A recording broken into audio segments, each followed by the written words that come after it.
How they scared to vote. How this messed up the right to vote. Women need to vote. All that junk when you know it's not true. Just like you sit up here and make like black people can't get IDs. Us requiring IDs to vote. It's gonna stop black people from voting. Why black people ain't got IDs? See, you all get more and more ridiculous. The reality is this. Black people's voting is not in danger, and you know it's not. And you know it's not. I'm 63 years old. I've been voting since I was 18. I have never had a problem voting. Now, that may apply to my mother and father. It applies to my grandparents. Surely it does. And in fact, because it does, every single person in this room, including that Jewish lady that just got up and talked, need to really be thanking us. Really need to be thanking us for giving y'all the right to vote, for giving y'all the right to be here, instead of sitting up here manipulating the Voting Rights Act like something's getting ready to happen to our right to vote, when you know that's not true. So now you all gonna drag black people in here, definitely some senior citizens, and gonna have them come up here and talk about how they scared to vote. How this messed up the right to vote. Women need to vote. All that junk when you know it's not true. Just like you sit up here and make like black people can't get IDs. Us requiring IDs to vote. It's gonna stop black people from voting. Why black people ain't got IDs? See, you all get more and more ridiculous. But you can't, in this room full of these black people, talk about that federal case that just got filed Monday that's talking about how you all are stealing property at Cook County sales. Where the black people in here? Raise your hand that if they told you to come in here to talk about how your property got stolen. Where you at? Where you at? Because we got commissioners in here that know for a fact it's happening. Catskill, you know it's happening. Lori, you know it's happening. Michael Scott, you know it's happening. You know it's happening. Williams, come on, you give up cases for the county. You know it's happening. You know it's happening. Donna Miller, you know what's happening. Well, come on, y'all black people that they done sent here with these 501c3s, that they got y'all in here talking for them. Why y'all ain't in here talking about how they stealing our property? 1 minute. Where y'all at? Where y'all at?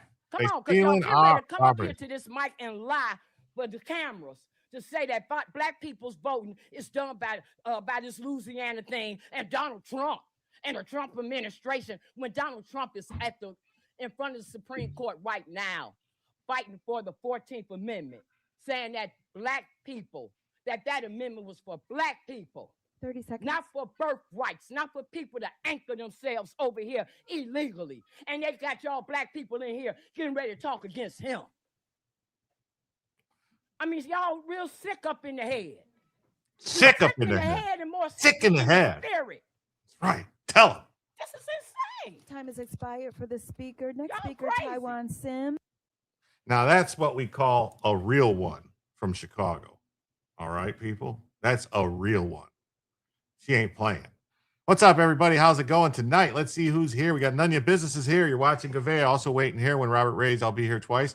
Robert didn't raid me, Nunya. Unfortunately, he raided another show tonight, Off-Label Podcast, which I can't complain. Off-Label Podcast is a great show. I like the guy. He's, consider him friendly, and it's good, spread it around, spread it around. KPT says, any idea what happened in Austin yesterday? My area was told to shelter in place due to 3 cars of teens that were shooting randomly. It was wilding out. It was wilding out is what they call it. Hey, what's up, Kimby? Great to see you. I'm so glad your kitchen is still clean. Delay is obvious. Good to see you. La Raza for Trump. Greetings. Been enjoying the wins over at Rob's Place. Ready for more rock and roll. Thunder. Hoorah. Thunder. Ooh-ah, thunder. Good AC/DC song. HJ Remy, what's up? Good to see you. Yes. Just read they were arrested teens. Yes, teens arrested. There. 3 teens. One ran away, but they got them later. They got 3. What's up, Kelly? Good to see you. Miss Hacker, awesome to see you. CF Cfro BW. Luigi Mangione needs a death penalty. I agree, but supposedly he's been both judges, the federal judge and the state judge, barred them from seeking the death penalty. I didn't know that was possible, how they could do that. Very confusing to me. Is that CF Rob BW or is that CFrob W? I don't know. CF Rob W. Maybe it's CF Rob W. CF Rob. Anyway, what's up, Catherine K? Good to see you too. Mr. Sneaky Sean, awesome to have you. Lisa Day. Happy Florida girls here. Sherry Gatlin, what's up? Awesome to see you. Michelle Barr, awesome to see you too. Hey, Christine. Hello, everyone. Finally not late. Yes. Everyone's here. Doc's here. What's up, Doc? Death penalty off the table after January ruling. Dismissed qualifying counts. Yeah, that's what they did. They dismissed it. They dismissed it. It's crazy. I love this lady. Yes. But I'm dumb. That's me. You go, girl. Tell her. Yeah, it's so insulting to all of us. These white liberal Democrats are some pieces of work. Black people are waking up. Yeah, they are. Hey, what's up, Luzelian? Yeah, none of the black people I work with have IDs. Yeah, they don't. None of them do. They didn't even know. Yeah. They're reasoning they're being used and have kept them on the plantation. That's right. Jason Fisher's here. Good evening, Jim. Hope all's well. Should Thomas Massey get the U-Haul truck packed up? Well, I mean, no, Thomas Massey isn't got to move. I mean, I think he still lives in Kentucky. I don't think he's moving from Kentucky. I don't know, but I want him to lose for selfish reasons. Because I just want Trump to win, because when Trump wins, we all win. When Trump wins, we all win. America wins when Trump wins. Let's hope so. Hey, yeah, what's up? Rodney, what's up? Jim tells you number 1. That's right, number 1. Jim tells you. Grizzly Thorn Body is here. Says, yo, no singing. I can't sing? Man. Oh, man. Goes, I didn't go to Off-Label from Robert. I came to Jim Tells You. Well, thank you.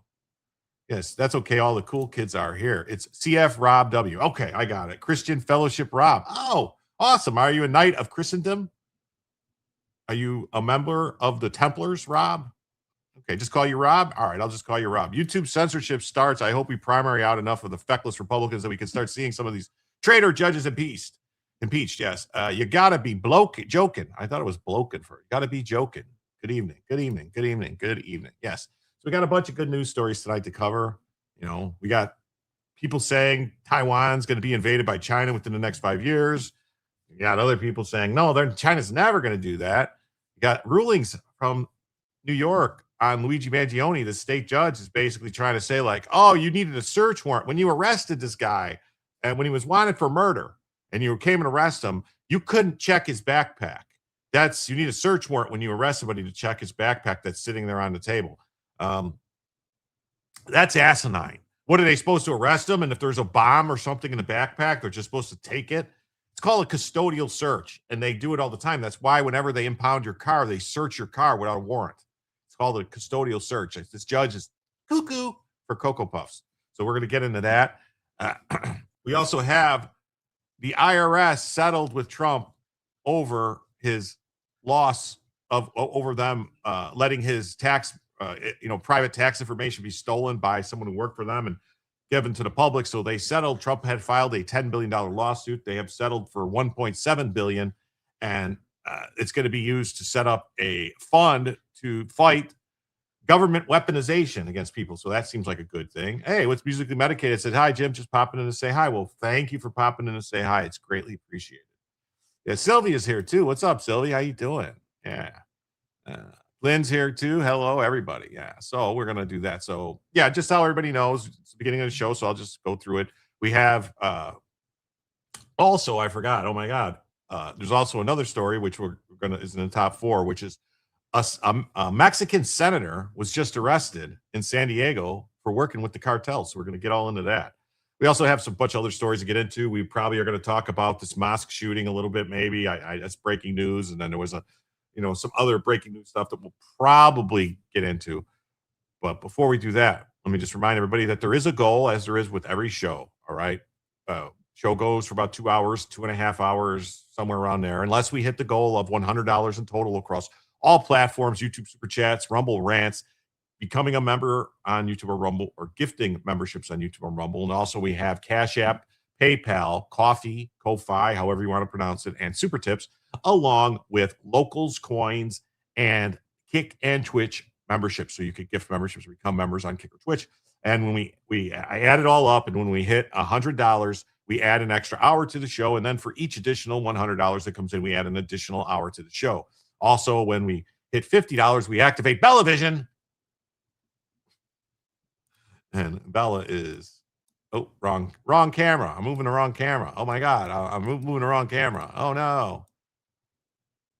There she is. There's Bella. She's, when it's early in the evening like this, she likes to sit out there and listen for her boys, my grandsons, to play. So that's what she likes. Yeah. Wow, that's really blowed up. She's kind of blurry. So yeah, so that's when we hit 50, we activate Bellavision. Unless somebody is so generous that one individual person decides to give a $25 donation, that could be like a Cash App, a PayPal, a Rumble Rant, a Super Tip. It could even be 5 gifted memberships on YouTube or Rumble. That's been very popular lately. People like to give away 5 gifted memberships. So if that happens, we automatically add Bellavision for the evening. And and it doesn't even have to be all at once. If I notice that someone gave like 5 individual memberships or a $10 donation and then 3 gifted memberships or something like that, I would automatically activate Bellavision because I'm paying attention to all that. Simi Valley Burns. So let's do this. Let's jump right into the first story. We're going to talk about Luigi Mangione. And the first thing we're going to talk about is the media response to Luigi Mangione. All right. That's the first thing we're going to talk about, is the media response to Luigi Mangione. Mangione. All right. All right, check this out. This is the journalists, all right, that are checking out Luigi Mangione. I think people need to know how much power they have to resist with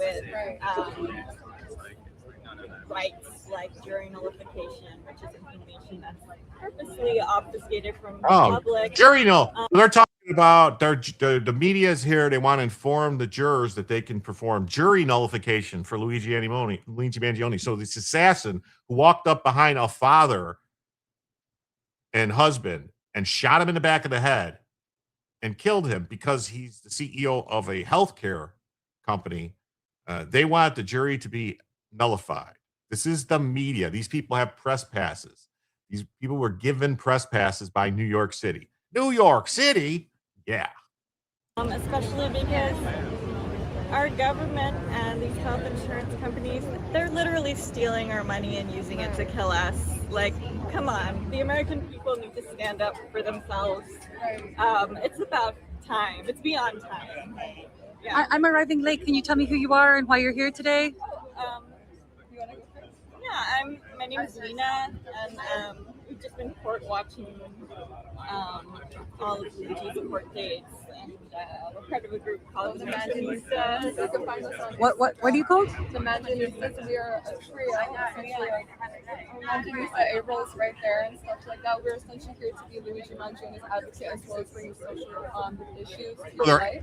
They're advocates for Luigi Mangione, but somehow they got press passes. That they shouldn't have press passes.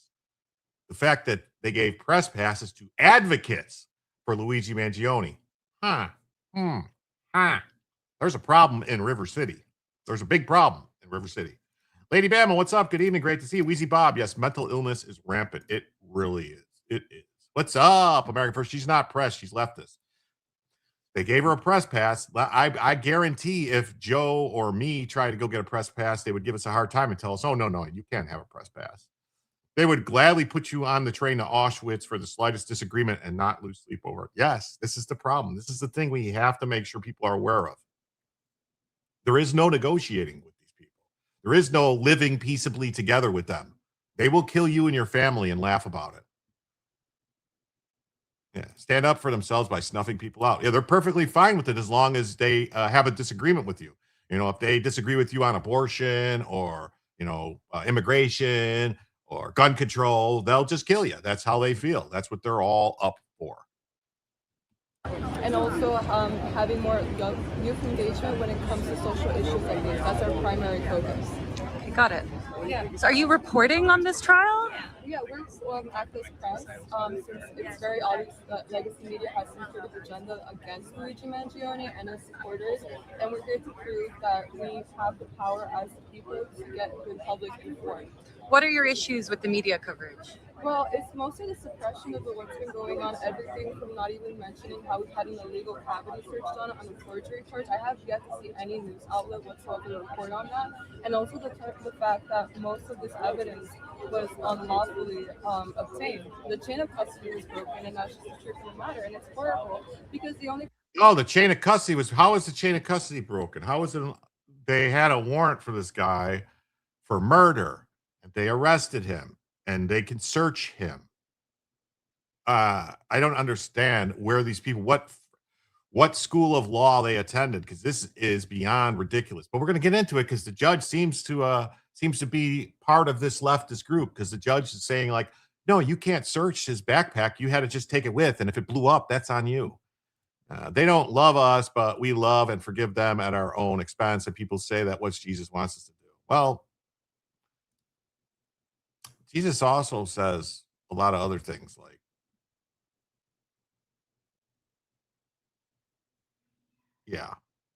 Chi-Com Marxist. Yes, they are. Women like that are scary. Yes, they are. Judge went to the same school. Yes, he did. The person that ends up suffering is Luigi Mangione and the people. Oh, what about the wife and children of the guy he fucking murdered, that he assassinated, that he waited? I mean, the fact that this is not a death penalty case, I mean, this is what you call lying in wait to murder somebody. This is beyond like just, first degree murder. No, this is a death penalty case. The fact that they're not letting it happen. He waited and stalked this guy and waited for him. He lied in wait. It's what they call it, lying in wait, to then pounce and shoot this guy in the back of the head. This is like the worst kind of murder there is. It really is. He should be facing the death penalty.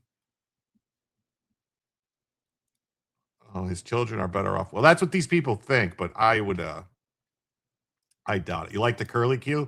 Yeah, she thinks she's Superwoman with the curly Q. Because it's an insult to the intelligence of the American people. Yeah, and let's be honest, most average Americans support him. We're fed up with being exploited and treated like cattle. Yeah, most average Americans support Luigi Mangione. Well, this is one thing I would really like to see a poll on, because that would tell me, all right, let's be honest. Yeah, lesbianist.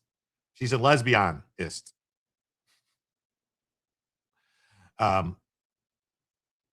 If that's the case, if they told me right now, if they did a poll and it said that the majority, of Americans thought what Luigi Mangione did was just all right, I guess we would also actually just have to say that, yes, we are in the middle of a civil war and it's time to start taking care of business, because if half the country is perfectly okay with you getting murdered because they're mad at you for some reason because they don't like the fact that you're the CEO of a business, that's the end of America. That's anarcho-terrorism. And it's time to basically divide the country up then. You guys go your way, we'll go our way. I'm not going to live with people like this as my neighbors. I'm sorry. Yes, Jesus doesn't want us to suffer willingly and not defend ourselves yet. Luigi, the Demon Rats hero, they have a whole list of heroes now and probably want more statues. Yeah, I'm sure. I'm sure they'll try to put a statue up of them. Thank the good Lord, I'm not average.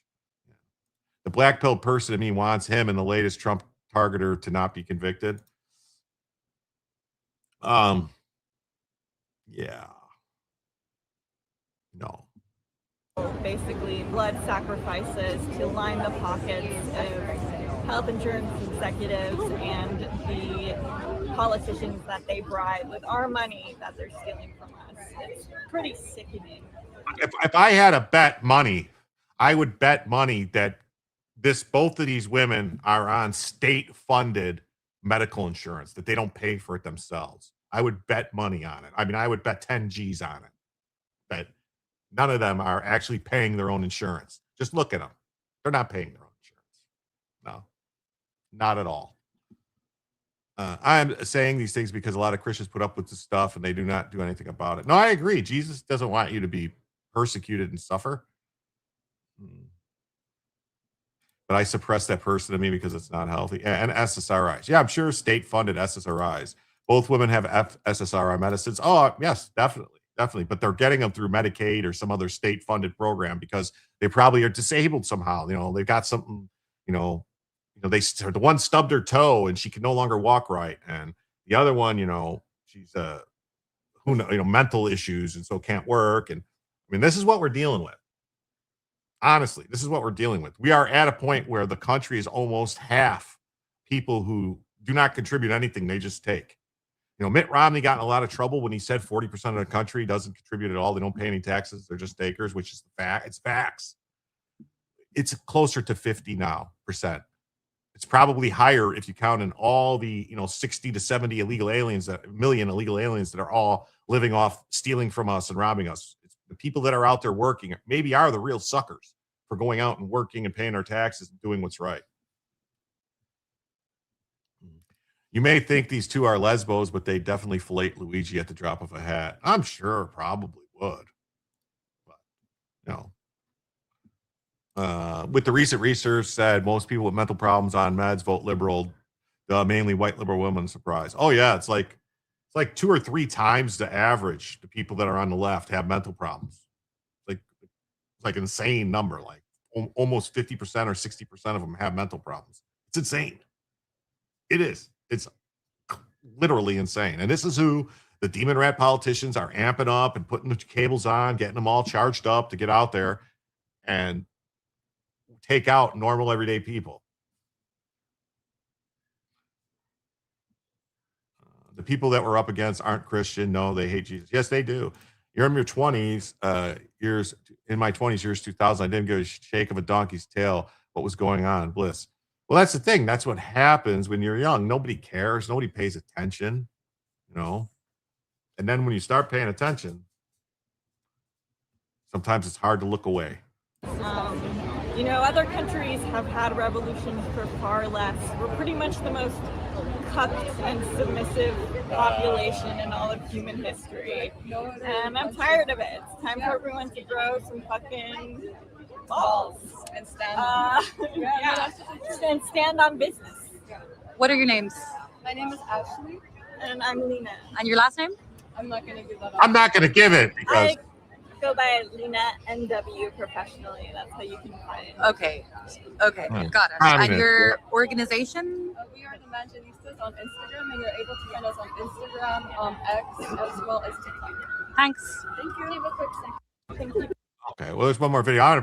Sunshine says, hey, Jim and everyone, I left a detailed message on your comments. I still think you're incorrect about this matter because I can't find nothing but smears from pro-Trump sources.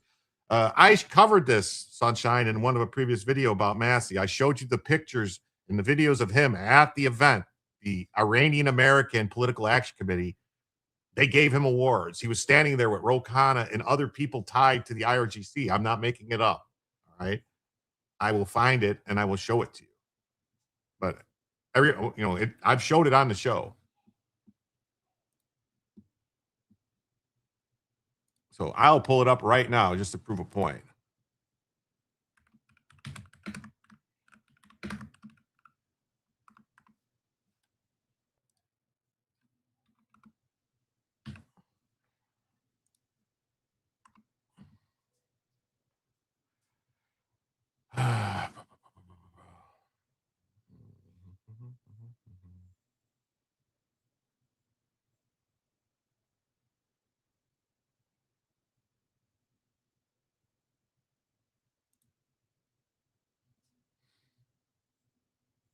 Here. Here's Thomas Massey with the Iranians right here. All right. This guy right here in the middle, standing there with Thomas Massey. And oh, look at the woman with the keffiyeh on. And then here he is. No human is illegal. No gundos busher. This is what they're doing. Democratic Socialists of America. It's an Iranian guy who infiltrated the Democratic Socialists of America. All right. That's all. Oh, yeah, he received the award. He didn't receive any money from him. No, they've given him lots of money. They've given him lots of money.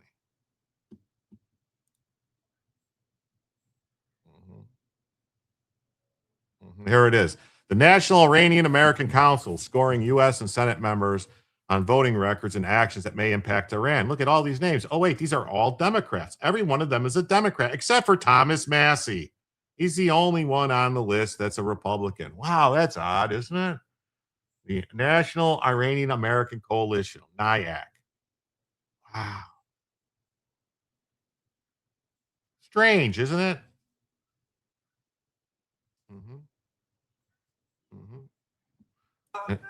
Now here's Massey standing with the guy that says American Reich. Look at that. Oh, that's a Nazi dude. That's weird. Huh. Weird. Kind of weird, isn't it? Huh. That's just odd. All right. Let's get to this next video so we can keep going with the news stories. If you don't like Trump, Massey's your guy. Yeah.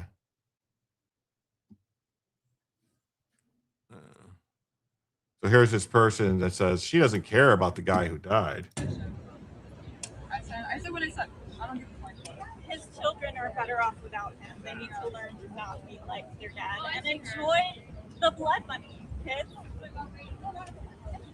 Was that, what was that? I didn't get that, what you said. I'm standing on business. Fuck Brian Thompson. I don't give a flying fuck he died. Millions of Americans. I liked it. Millions of Americans suffer every single day from the lack of recognition when it comes to mental health care. We had a literal infant named Isela who, because of how negligent her health insurance was, she died. An infant died. So if you guys are okay with someone like Brian Thompson being around and that being a part of our society, that says more about you. I'm not okay with these people being part of our society. I'm not. Like, what they're saying and what they're doing, like, to me, no. What are you talking about? No one who's making nasty comments. People are just saying they don't like Massey, Sunshine. That's all. Yeah. These things they're saying, like they would kill the kids, these people, because they need to learn to not be like their father. Thing is, they are the ones that make sure Dems lose a lot of votes. Oh, I don't know. Who said Massey cultist? I don't even see that. What are you talking about?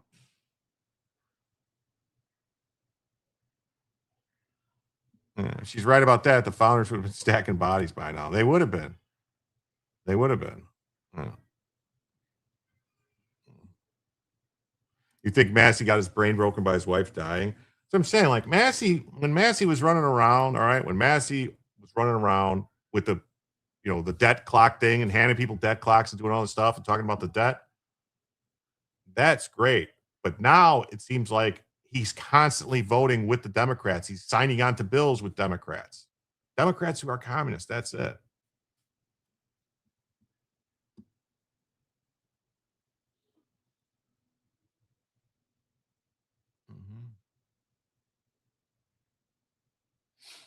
So I don't know. These people saying these things, doing this stuff, like if I was there on the scene, standing next to them when they said this, I might have lost control of myself and lost my lunch all over them, like bleh, on them.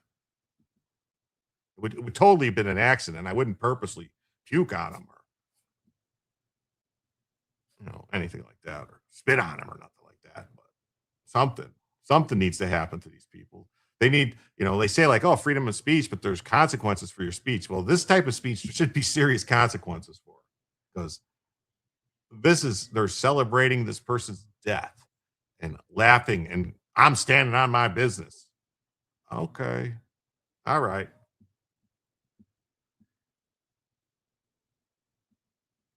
Person, because he's an absolutely monstrous defending someone like that participates in social murder. That's what we Social murder. Social murder. He's responsible for more deaths than Osama bin Laden. And I remember Americans celebrating when Osama bin Laden was killed. It's not like we don't understand heroic violence or like when violence is good. That's like, as America gets. I mean, why do we protect the Second Amendment so much? Is it to allow people to shoot up schools, or is it for us to protect our democracy? I think it's to protect our democracy. It's not saying, we should all take up arms, but when your democracy is eroded and there's no other option, like, what are we meant to do? Yeah. Schoolhouse Rock made a video in the 70s about Tyrannosaurus debt. It's not a new concept. I agree. I honestly, our debt is going to destroy this country. Like, we're going to go bankrupt. I totally agree. But is the American people ready for what happens when we start actually implementing austerity? Are they going to just start screaming and that's going to push them further to the communists? I don't know. I mean, Trump has a plan. He thinks we can grow our way out of it, but they have to get the fraud under control. That's the main thing. You have to get the fraud under control. It has to stop. If you don't stop the fraud, hopefully someone with access to AI Mythos hacks and resets all our personal debt. Yeah. I mean, I guess that's one good thing about a solar flare. It's going to wipe out all the debt, right? Because they won't have any records of it.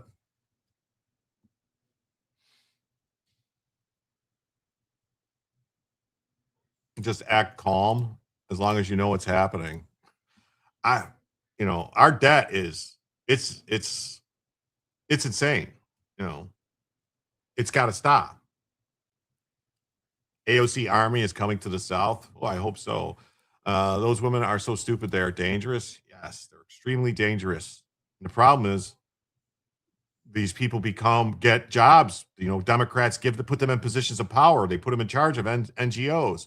They let them do things. You wonder if these women are teaching our children? Yes, they're probably school teachers. If the Dems win in 28 or 32, the fraud will just return. I mean, it's up to every American to make sure that this doesn't happen again. This has to get stopped. Like, we can have disagreements about like, oh, should we spend more money on this or spend? But when they're just stealing the money, when you have Democrat politicians hanging out with the people that are committing these massive amounts of fraud and getting the money kicked back to them, like Waltz and Ellison and Ilhan Omar.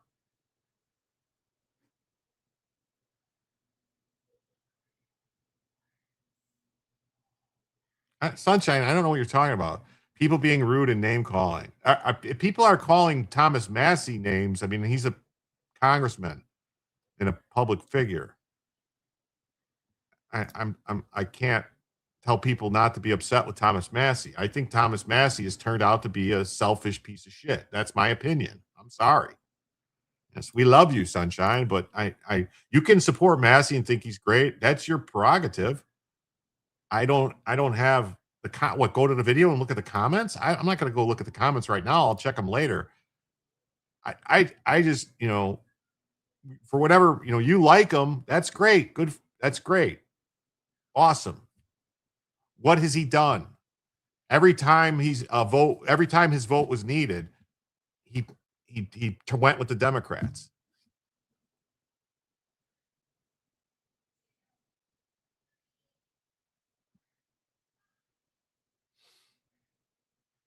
I don't see you say Bella, Bella, Bella. I don't see it. Has anyone ever heard of the First Amendment? Anyone? First Amendment is great. I don't have any problem with the First Amendment, but there's consequence. I'm not saying they shouldn't be allowed to say this. I'm saying them saying this stuff should have consequences for them in their personal life, professional life. That's all. That's all I'm saying. Like, they have every right to say this stuff, and I have every right to think they're crazy. What's there? Where? What are you talking about?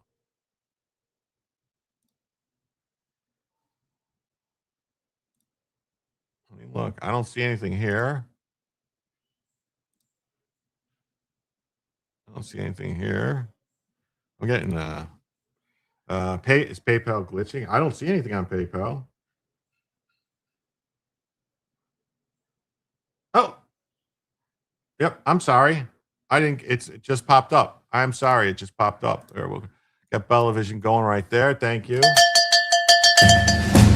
I'm sorry. I will fix it. There's Bella. She's kind of like, she's not even on the rug. She's just like laying half off the rug and like I want to lay here for right now. Thank you so much. My apologies. It did not pop up. I kept looking and it wasn't there. With that means we are 75 away from adding a first additional hour. Okay, Sunshine, I'm sorry you feel that way. I did not see anybody calling you names. I don't know. Yes, they have every right to be as ignorant and stupid as they want to be. Yes, and everyone else has every right to make sure that they never do anything that, they never, patronize any business they work for or any business that they represent or anything they have anything to do with. Because if people want to associate with people, you have freedom of association. You can associate with these crazy ladies all you want and their crazy ideas.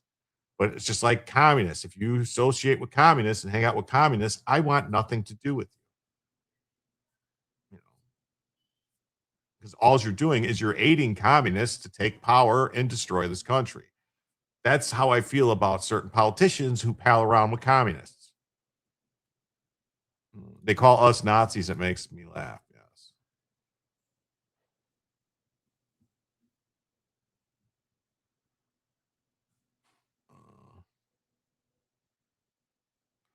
The lady with the striped shirt looks like Miss Lippy from Billy Madison. You know what? You're right. She does look like that. Mrs. Lippy. Oh, thank you, Cindy. That's a new spot for Bella. Yeah, I don't know. Maybe her belly's bothering her or something like that.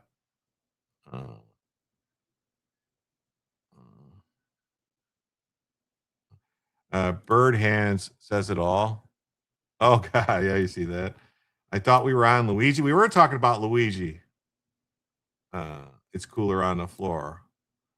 We were talking about Luigi, but Sunshine had made a comment about yesterday's show in the comments and then brought it back again because she's saying like, oh, you're saying this stuff about Massey with Iran. And I showed her the stuff where Iran PAC gave him an award and they're giving him money and all his donations are coming from out of state. And I don't know. She thinks I'm lying. I don't know. She said it only comes from people who hate him or something, or from Trump people or something. So I don't know.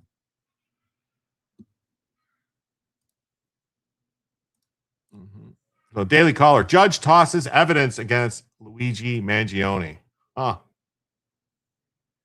New York court on Monday blocked prosecutors from using some evidence obtained from Luigi Mangione's backpack in his upcoming murder trial.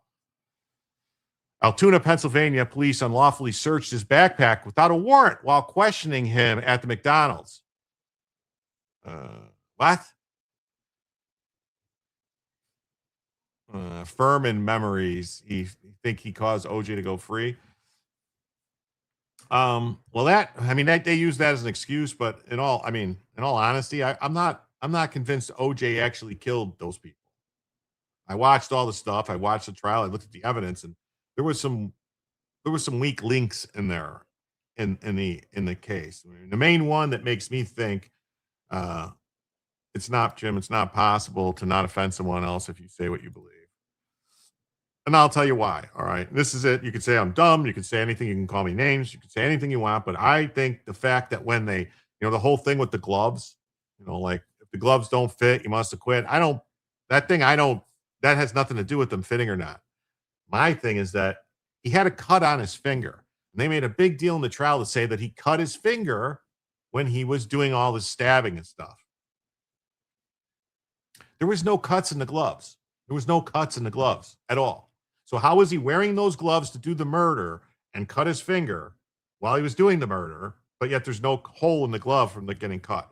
To me, that's a problem for the prosecution.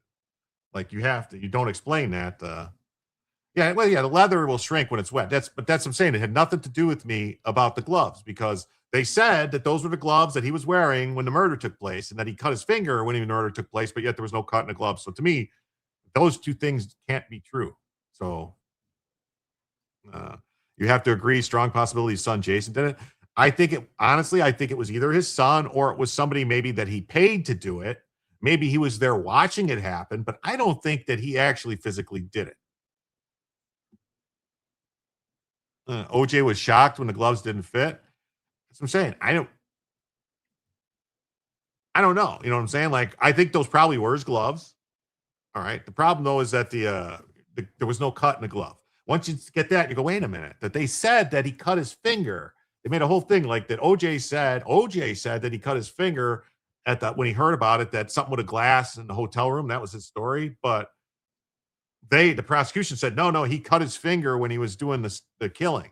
Because it's so common when somebody's stabbing or doing this that they slip with the blood and everything and cut their finger. But there's no cut in the gloves.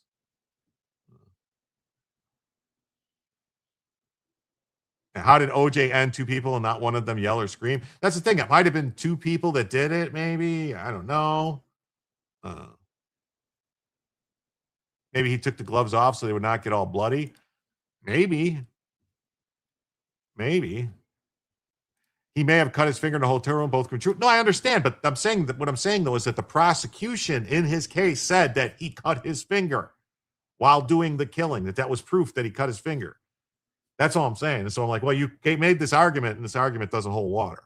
So once you do that, the gloves were bloody. Well, yeah, we know that the gloves were bloody. We also know that, I don't know why we're talking about, I shouldn't have got into OJ. This is crazy.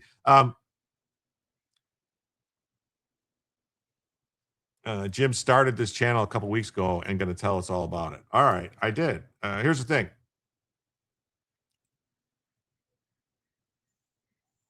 A burr can poke through a glove and the whole glove gets dragged. Yeah.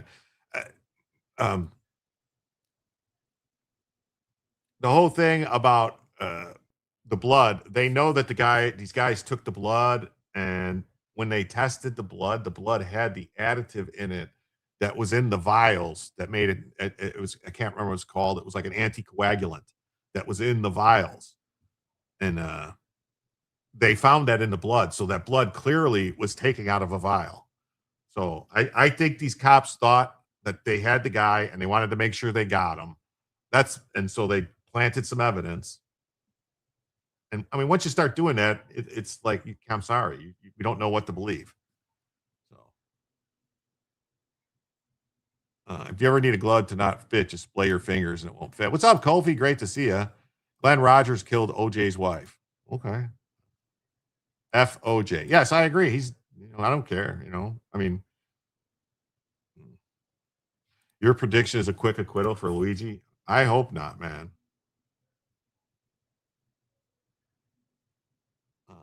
Hey, what's up? Thank you. I appreciate you, Jim. You're a hardworking man that brings us the news. Some people can't handle it. I don't blame anybody who can handle it. I mean, I understand. Like, if somebody was calling her names, I can understand her being upset by it. No one wants to be called names, but I didn't see anybody calling her names. I didn't. I looked. I didn't see it.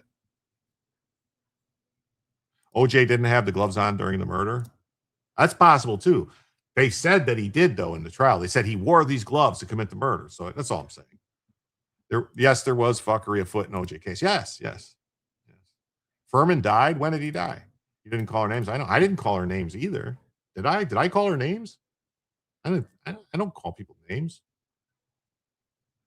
Massey was being called names. Yes, people were calling Massey names. I mean, that's normal. Hey, Pyramid 7, what's up? May 12th, Furman died. Oh my God. Wasn't the glove shrunk in my blood? I don't even remember hearing OJ's blood was on a glove. There was a lot of other circumstantial evidence that didn't look good. Yeah. So I'm saying, I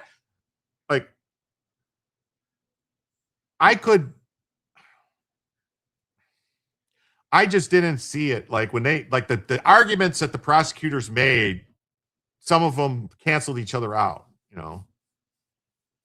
Oh, Mark Furman died. Wow. All right. We'll pull that up in a minute. I didn't even see that news. Wow. I didn't even see that news. Let's get more into the story though. Furman tried to bolster the case and it lost it for California. Yeah, that's what I sorry you misread the date.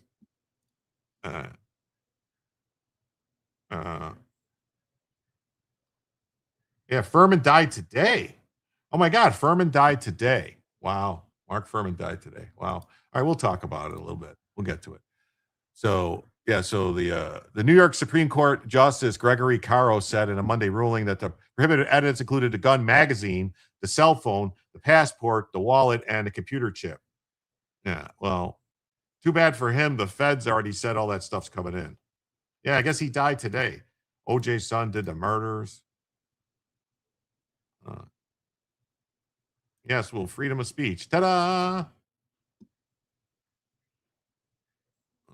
Prosecutors can, however, use a journal found in a backpack at the police headquarters. Democratic Manhattan District Attorney Alvin Bragg's office and the legal team did not respond to the Daily Caller's request for comments. Norm Macdonald's weekend update jokes about OJ are still the best. Oh, yeah, those were great. Said he died last week from a long battle of cancer. Well, the story just came out today, so it took a week to report it. McDonald's employee recognized Mangione sitting at the restaurant, and an officer approached the table where the backpack was. He asked Mangione if there's anything in the bag they needed to know about. The defendant responded he was just going to remain silent. He died May 12th. Wow, it was announced today. So why they didn't announce? That's weird. That they didn't. Maybe they didn't want a whole bunch of people showing up to his funeral. They try to keep it under wraps. So the details of the search should not fit any exigent circumstance that would legally allow a warrantless search under the 14th Amendment.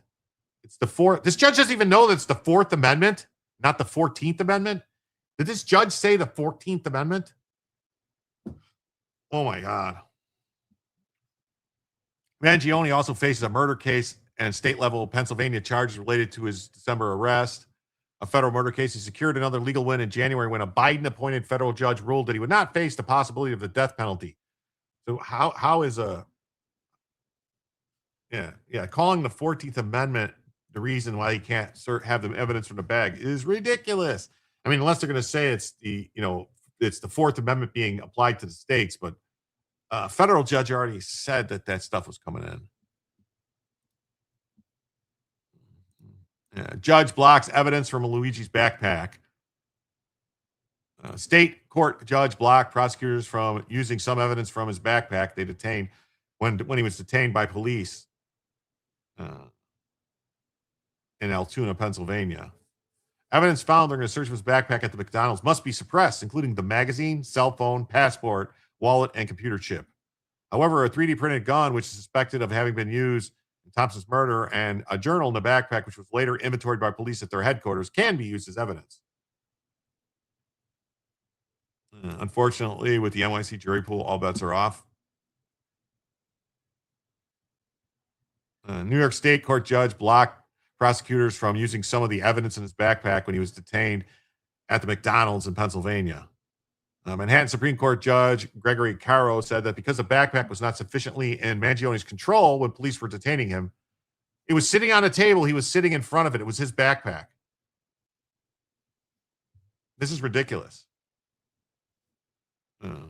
However, a 3D printed gun, which is suspected of being used to kill Thompson, and a journal, which was later inventoried, can be used. Mangione's accused of shooting the 50-year-old on a Midtown Manhattan street in December 2024 when the insurance company CEO was headed into an investors event. This guy lied in wait to murder him. This is like the definition of an assassin.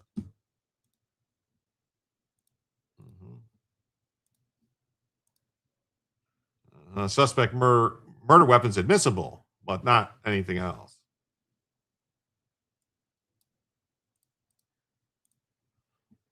Luigi Mangione will appear in Manhattan courtroom for a hearing for the alleged murder of the United Healthcare CEO, Brian Thompson. Eric Shawn is live outside the New York City Supreme Court with the latest. Good morning, Eric. Good morning, Lawrence. Well, this hearing today could make or break the case.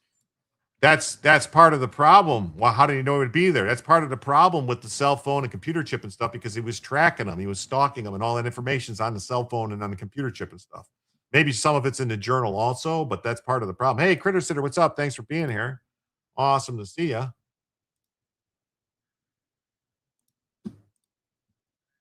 Against Luigi Mangione. You know, his defense lawyers are going to try to get some key evidence in this case thrown out. The 27-year-old Mangione will be back in court here today in civilian clothes. He is, of course, accused of gunning down United Healthcare CEO Brian Thompson last December. That as a revenge against insurance companies that too often deny patients' claims. His backpack that Altoona, Pennsylvania police officers searched when he was arrested 5 days after the shooting at a McDonald's, well, that could be potential devastating evidence against him if it's allowed in. But Mangione's lawyers say the 3D printed gun, the silencer, the red notebook with his writings, an iPhone and USB flash drives that police say they found in that backpack, well, all that should be excluded because they say the cops did not have a search warrant allowing them to rummage through the backpack. His lawyer, Karen Agnafilo, cited police officer Chrissy Wasser saying, quote, Patrolwoman Wasser recovered a gun magazine loaded with bullets. Now realizing she had made a potentially devastating mistake by thoroughly searching the backpack without a warrant, she suddenly stated she was searching through the backpack at the McDonald's to make sure that there wasn't a bomb or anything in there. But prosecutors say the search was justified because police were concerned for their safety, and some Supreme Court rulings have backed that. Mangione's lawyers will also try to bar the statements that he made to police when he was nabbed. The defense claims cops surrounded him at that McDonald's table, questioned him for 20 minutes before they read him his Miranda rights. It was only then, after 20 minutes, they say, when they did read him his rights, and that Mangione said he did not want to talk anymore. The hearing could go basically through the week. There were 28 witnesses who are expected to be called to testify here. You know, the terrorism charges against Mangione were thrown out. The defense successful in that at a previous. I mean, you don't have to read him his rights when you come up to somebody. You don't have to read him his rights until they're under arrest. So you can come up, you can call the stop and talk. You can come up and talk to somebody. If the judge doesn't allow those statements that he made to come in, that's ridiculous. Investigation. Yeah, it's an investigation. Yeah, unibrows are using cartoons for the bad guys, so no. Yeah. No probable cause for knowledge of bomb. Well, I mean, someone's sitting there with a bag, and it looks like the suspect in a murder that assassinated someone. You might think they have something in there. I mean, that's just, I don't know. The federal judge, it's a MIC investigation. Yeah. Yeah.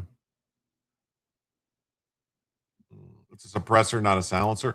Yeah, I know. They call it it's a suppressor. They don't work that well either. They don't make everything super quiet. Previous hearing in September, and in about 2 hours from now, we expect his supporters to rally outside here. The group People Over Profits, that protest against insurance companies and support the alleged murderer, back outside court showing their support. Okay, is that it? All right. General Jack Keane is here on a Monday morning and sir. No. All right, so New York judge has ruled that some key evidence seized from his backpack during the arrest is inadmissible. Judge Gregory Caro's written ruling was posted online ahead of the hearing Monday morning. He agreed with the defense argument that the search of the backpack was unconstitutional because it had been moved away from arm's reach. However, he found that a subsequent search of the bag at the police station was lawful. So the officer grabbed it and pulled it away from him and said, oh, well, you don't have your right to search it then. I don't buy that. I don't buy it. Cops are even allowed to lie to you during an investigation. Yeah, they are. I still don't get how some of the stuff from the backpack is in and some out from the state judge. Mistrial incoming. Yeah, probably. Shooting, but bomb, really? I'm just saying they could say, there's nothing dangerous in there. I mean, I thought the truth, the whole truth, and nothing but the truth was supposed to be holding back evidence makes it not the whole truth. Yeah, but I mean, there are rules. I mean, if they would have just started going around grabbing people, searching bags without any probable cause, they had probable cause that he was the guy. Yeah, it's funny you don't see a lot of black support for Luigi, do you? These judges are so corrupt. Yeah, this judge is probably a leftist. Probably donates to these things. He's probably friends with these women that are outside,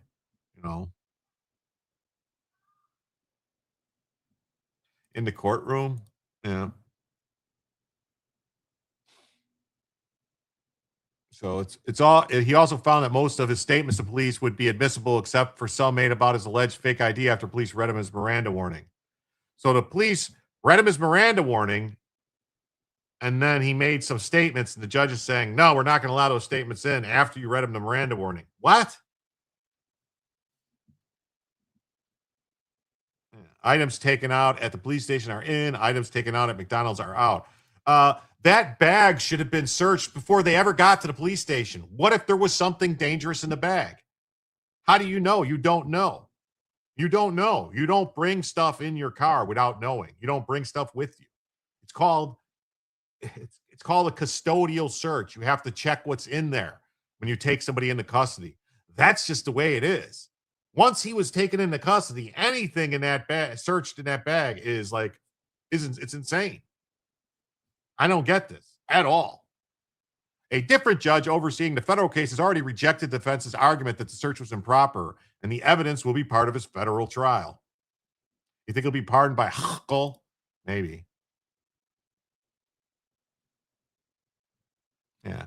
This guy's not going to be smiling like this once Bubba gets a hold of him, because he's going to have a good time.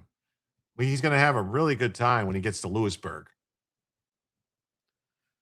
Evidence ruled admissible includes a gun, the 3D printed suppressor, a red notebook, and allegedly claims damning writing. And evidence to be suppressed includes a phone, the passport, and magazines. I wonder what's in that phone. Miranda warning literally says anything you say can be used against you. Yeah, that's why it doesn't make any sense. That's why I'd like to know who this judge is. Let me look up who this judge is. I should have did this before. Let me find this judge.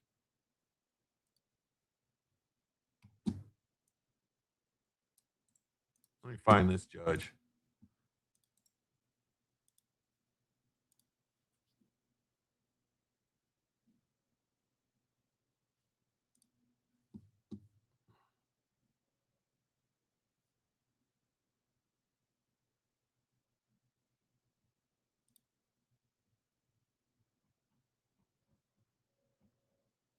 Who is the judge? Where's the picture of the judge?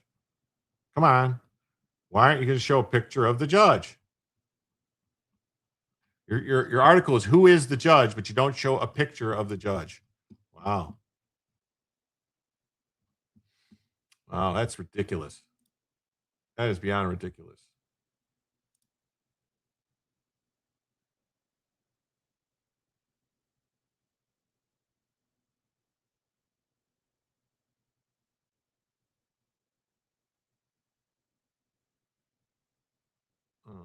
I don't know. Ridiculous. Ridiculous. Jurors of Luigi Mangione trial will see alleged killer's manifesto and gun. How much insurance scam info has come out since shooting? A lot. A lot. I get that, but the contents didn't change from the original search. It doesn't, it's all a bunch of BS. The Democrat judges are picking and choosing when to follow the Constitution. Yeah, that's what's happening.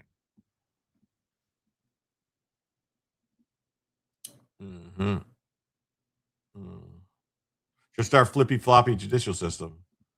Yeah, I mean, a federal judge has already said that it's coming in.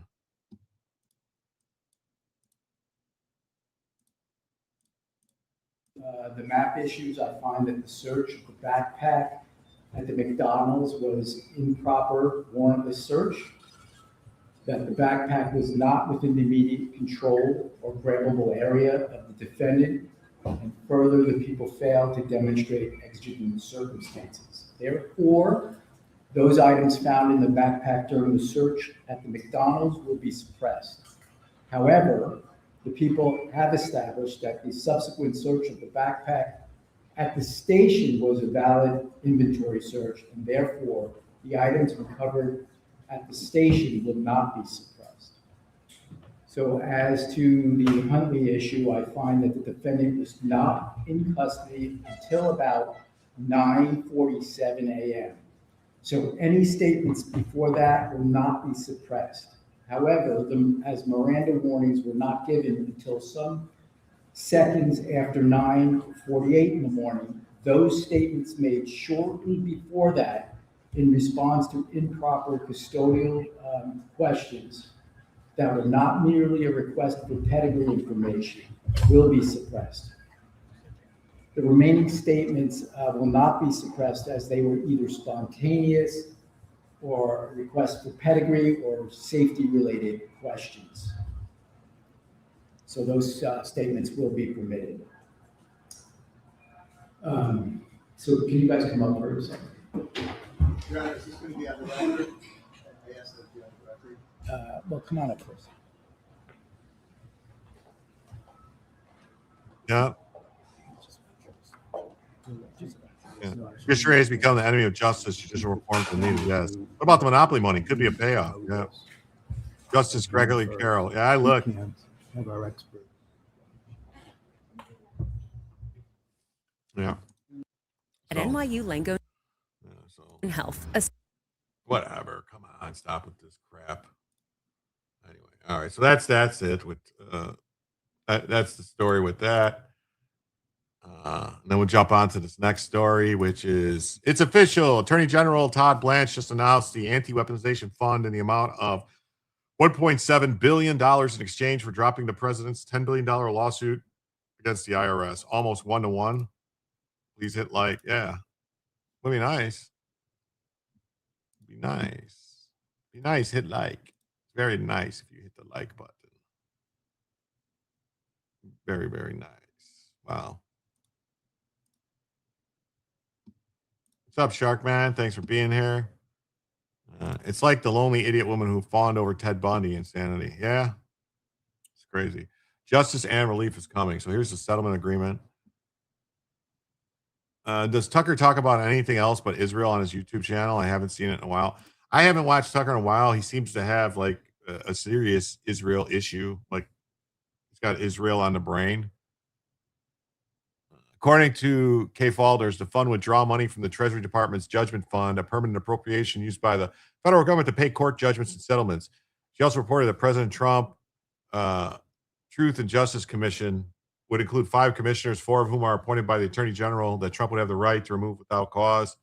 Important to note that the president had a legit lawsuit against the IRS, that Charles Littlejohn, an IRS employee, stole and shared the president's private tax information with the New York Times, which published a damning article claiming the president was a tax scofflaw just weeks before the 2020 election. That's right. Jonathan Marcus says, hit the like button. It doesn't hurt. It doesn't cost nothing either. The Tucker spell is broken. Georgia on my mind. Israel on Tucker's mind. Yeah. Little John got a slap on the wrist indictment by the Biden DOJ and only 5 years in prison. Well, 5 years in prison isn't nothing. Times obtained Trump's tax information extending over 2 decades, revealing struggling properties, vast write-offs, and an audit battle, and hundreds of millions of debt coming due. That's what it's called when you have businesses. Trump paid $750 in federal income taxes the year he won the presidency. In the first year in the White House, he paid another $750. He had paid no income taxes in all 10 of the 15 previous years. Does he have any income? I mean, they're trying to like play games with words here. He was paying taxes, just not income tax, because he probably wasn't taking a salary. Love Julie Kelly. She was all over J6 setup. Yeah. Also hanging over is a decade-long audit battle with the IRS over the legitimacy of a $7.72 million tax refund that he claimed and received after declaring huge losses. An adverse ruling can cost them more than $100 million. These people still have nothing, still have something to hate Trump for, despite him doing everything for them. Yep, they're already seeing the stupid comments. Yeah. No one who lives through weaponization will ever forget it. Yeah.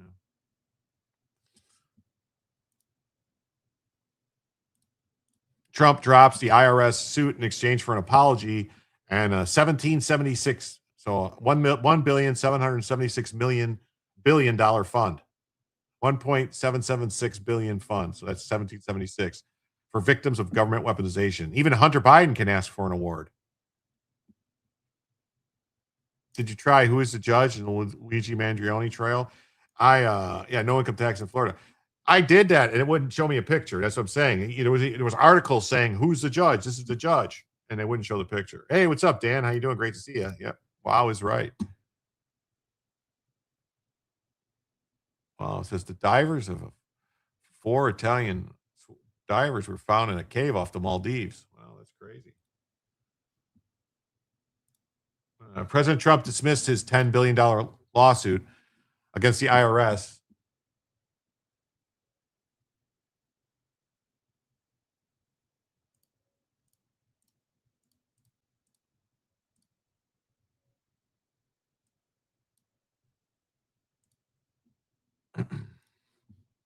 In exchange for an apology and an establishment of a 1776 fund to compensate victims of government weaponization. Yeah, it's 1.776 billion. 1,776 million.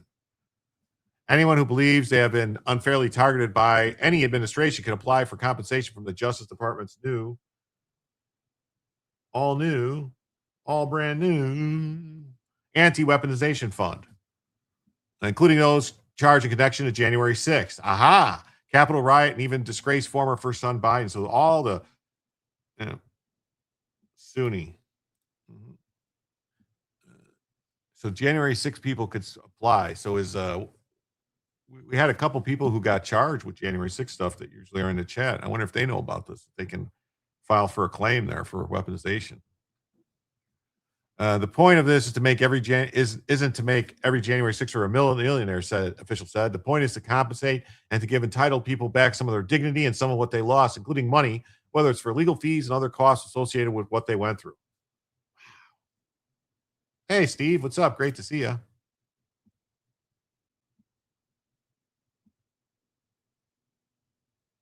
Trump, his sons, Don Jr. and Eric, all of whom were plaintiffs in the IRS suit, are not entitled to any of the compensation from the fund, but will receive a formal apology. President Trump is entering into the settlement squarely for the benefit of the American people, and he will continue to fight to hold those who wrong America and Americans accountable. So you see that? He's not even taking any money for himself. The money is going to all the other people. Awesome. How does one apply? RE weaponization? Well, it says there's this thing. What is it called? The Anti-Weaponization Fund. Let's look up Anti-Weaponization Fund.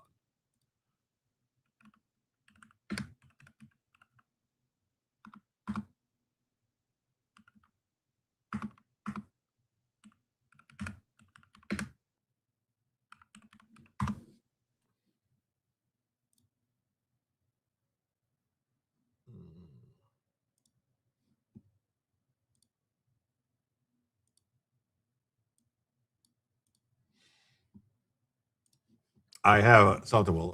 I'll pull it up in a second. Trump, his sons, they're not entitled. Monday's settlement also requires the withdrawal of claims by Trump related to FBI's raid on Mar-a-Lago and purported collusion between the president's 2016. Upon Trump's return to office, he vowed to end the weaponization of government, which is good, man. We don't want the government to be weaponized against anybody. Don't be weaponized against anybody.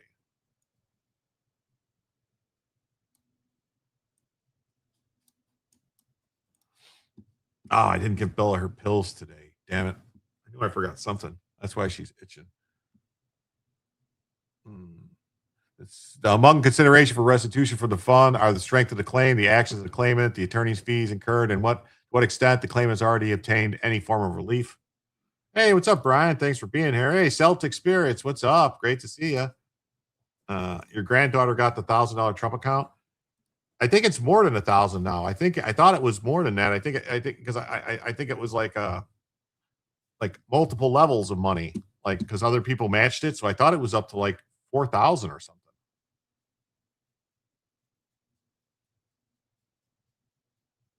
Who is that?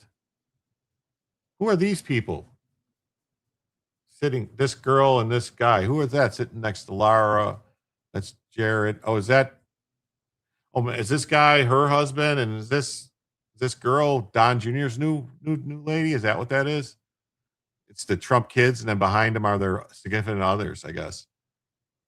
Hunter Biden was convicted of a federal tax and gun charges, later pardoned by his father. However, the younger Biden accumulated millions in legal fees, and the law firm representing him is still seeking payment.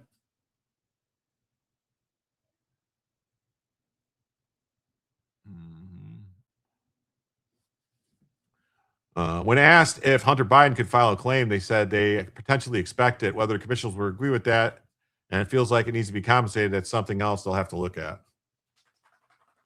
The judge is Gregory Carroll. Yeah, I know. I searched it, but what came up was just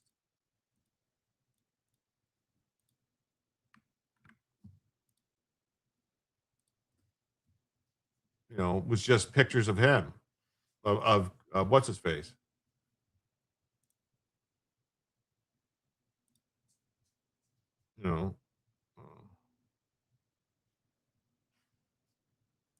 Wait, here's his Wikipedia page.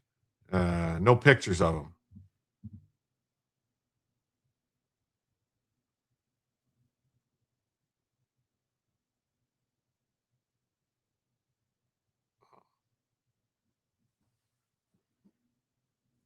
Says he's a judge of the New York Court of Claims, and he's an acting justice for the New York County Supreme Court.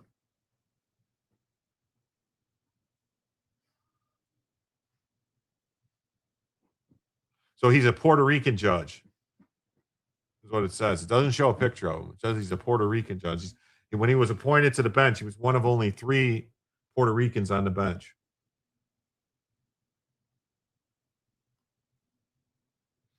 But here, I'll show you. This is what I looked at. It says, who is Judge Carroll, judge overseeing the murder trial? There's no pictures of him.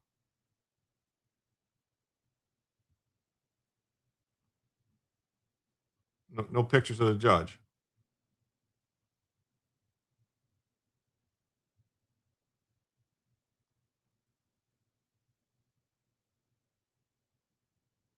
No pictures of the judge.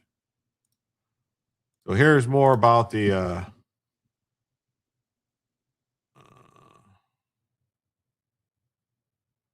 black. I don't know. It says he's Puerto Rican. What's up, Jim? Been voting against this piece of shit John Cornyn since I got to Texas in 2009. Hopefully the final primary is ass out of here. I hope so too, man. Bella dug herself in. Yeah, she likes that.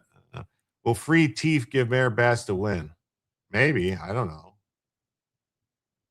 Democrats are above the law, all of them. Well, they think they are. Fact is, people voted a rhino out. Tell me more. What's a Biden hunter? Never mind. I don't know. So here's the thing. The Justice Department announces the anti-weaponization fund as part of the settlement. So the Attorney General established the anti-weaponization fund to provide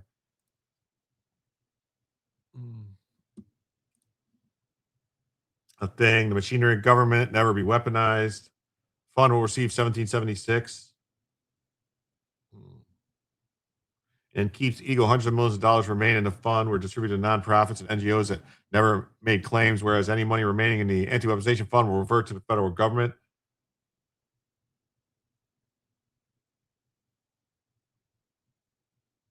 What's it say? So the Attorney General's directs the fund can be audited. The funds must take steps to protect private information. There's a legal precedent for such a fund, most notably the Keeps Eagle case, where the Obama administration created a $760 million fund to redress various claims of alleged racism against the federal government over a period of decades. In Keeps Eagle, hundreds of millions of dollars remaining in the fund were distributed to nonprofits and NGOs. What? Why would they do that? Oh, because they get the money back. Let's play a game. White or black? Did anyone hear the graduation speech from Joe Biden, Robert Cavea? I didn't. For you, Jim, I should get my CDL or take a welding class. I would take a welding class. Gregory Carroll, born in Puerto Rico in 1927, NewYorkCourts.gov. I thought it said he was born in 1960. I thought he said he was born in 1960. Maybe that's his father. All right. Whereas any money remaining in the weaponization fund reverts to the federal government, the Obama DOJ settled by putting $680 million from the judgment fund into a bank account for a single claims administrator to dole out and keep Siegel the remaining money, which ended up being over $300 million, was distributed to entities that had not even submitted claims. They just passed it out to people. Here you go. Here you go. Take the money. That's the father. Yeah, probably the father. I'm thinking. It says, because what I saw said he was born in 1960. Yeah, if you want to have a life, don't be a trucker. Welding, I think, is a better career. The fund will consist of 5 members appointed by the Attorney General. 1 member will be chosen in consultation with congressional leadership. The president can remove any member, but a replacement must be chosen the same way as the replaced member was selected. So that's up with that. All right.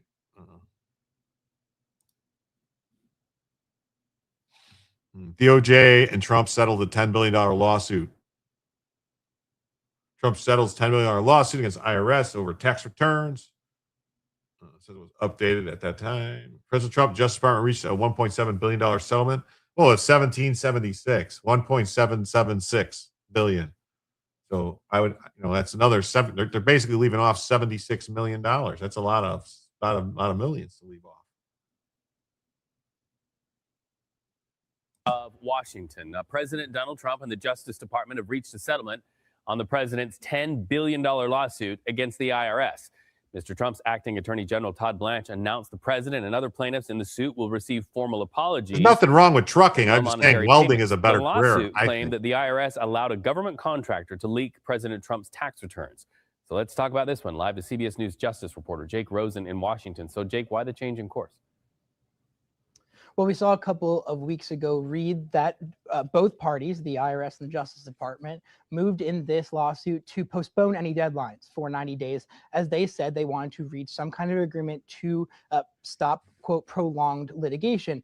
What that was turns out to be a 1.776, note that reads 1776 for likely America's 250th birthday coming up in a month and a half, settlement with the Department of Justice. In exchange for that, President Trump will not directly get that money. However, it will create essentially a anti-weaponization fund, in the words of the Justice Department, which will be used to potentially pay out allies. Think about people like former General Michael Flynn and a number of other people who have reached settlements with the Department of Justice in recent months, and would allow people to go to this commission and potentially ask a 5-board panel, which is appointed by the Attorney General, in this case, one of President Trump's former defense attorneys, Todd Blanche, in an acting capacity, to apply for and potentially get either a formal apology from the Justice Department or financial payouts.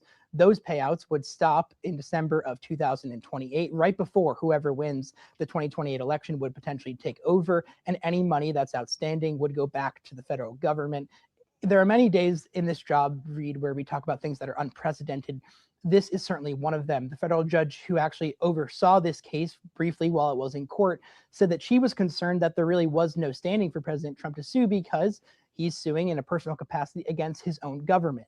Clearly a one-of-one case, and had asked other prominent legal figures to join in on whether and opine in the coming days on whether or not she actually could look or even oversee this case, because both parties, Reed, were essentially on the side of the same coin. And it's just quite the moment, and we'll see how the Justice Department applies this in the next number of weeks. And who applies to be a part of the settlements to come? Oh, yeah. Who applies? Thank you so much for Yes, reporting who live from applies? Washington, D.C. Who applies? So it's good news. So Trump not even worried about himself. Let's see. There's another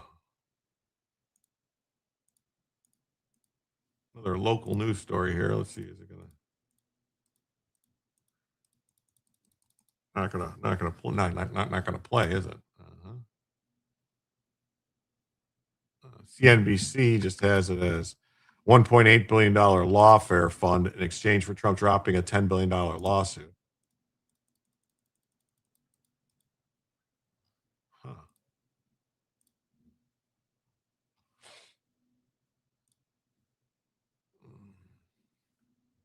Okay.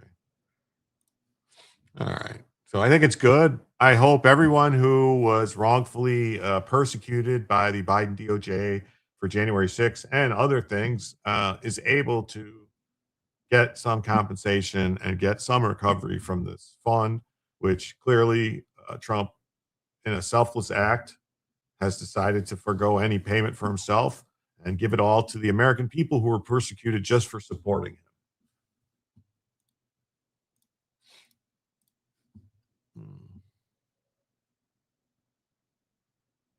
Congrats to POTUS. Take that money and then close the IRS. Well, I mean, he's not taking the money. He's giving it to all the Americans, like any American who was persecuted. That's what he's doing.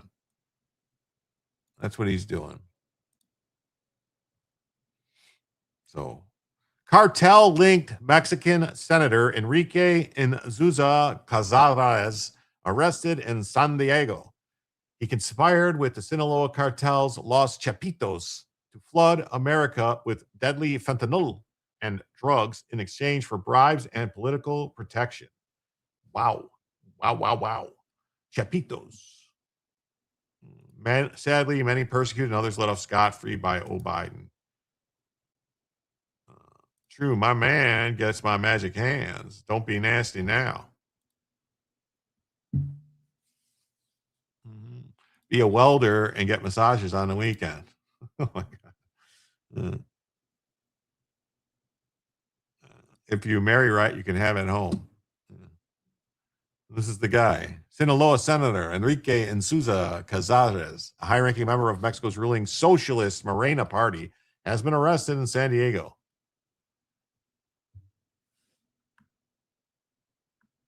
The cartel-connected politician was taken into custody by the DEA on charges of narcotics importation conspiracy, possession of machine guns, and destructive devices. See, I don't understand. I know people are saying, well, they did these crimes and they were using guns, but I don't understand how somebody in another country could violate U.S. gun laws. It seems like something to do, something that's going to get thrown out. It doesn't make sense. I don't know. Maybe it won't, but I don't see how it's possible that you could charge people with violating U.S. gun laws that weren't in the U.S. Welders do it in any position.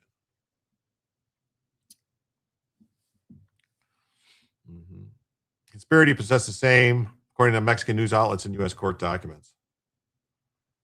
Inzuza Cazares was one of 10 current and former Sinaloan officials hit with a massive federal indictment unsealed by the U.S. Attorney's Office for the Southern District of New York back in April 29th. I want to know why these cases are in the Southern District of New York. Why aren't they in other states? It's confusing to me. So prosecutors allege that the defendants conspired with the Sinaloa cartel to import narcotics into the United States in exchange for political support and bribes. Is he legal? Well, I mean, he was a politician. He was a senator in Mexico. So I don't think he was living here. I think he just came and, they got him and that was it. I don't.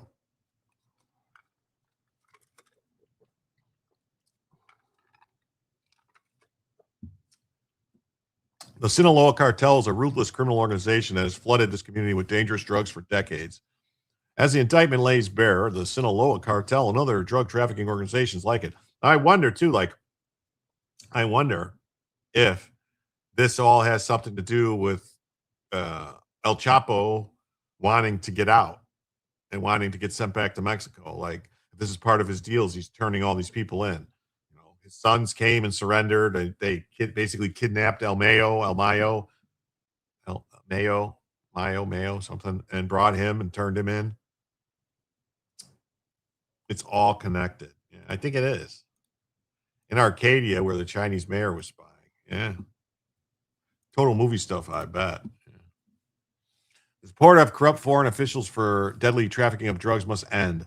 Let these charges send a clear message to all officials around the globe who work with narco traffickers.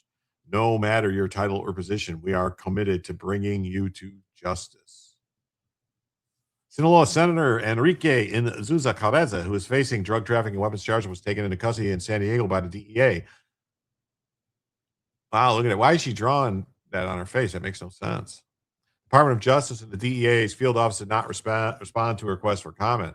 According to the 34-page superseding indictment, the Sinaloa senator conspired with the Sinaloa faction's Los Chapitos, which was run by Joaquin El Chapo Guzman's sons, to import drugs into the United States.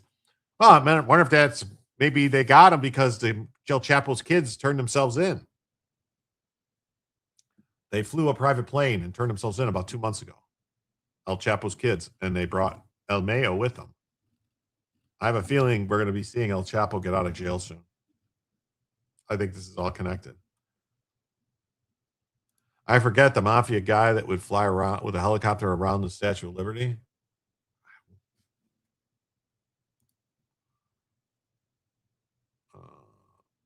Cazares is accused of meeting with Los Chapitos leaders and agreed on specific plans for the government in Sinaloa under Rocamoya to support and protect the cartel for favors from the cartel that in turn help the defendants and corrupt officials in power. $75 an hour is $156,000 a year. Wow. So the Department of Justice alleged that Cazares and businessman Enrique Diaz Vega, who once served as the state's Secretary of Administration and Finance from November to September 21 to 24, turned himself into authorities in Arizona on Friday, assisted Los Chapitos leaders in installing dishonest officials to protect the cartel faction's drug trafficking operations. Interesting. Very interesting.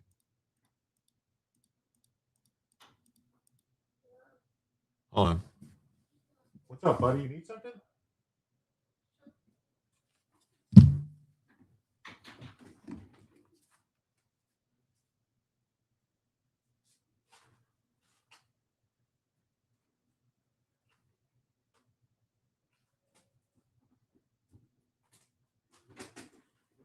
Say goodnight.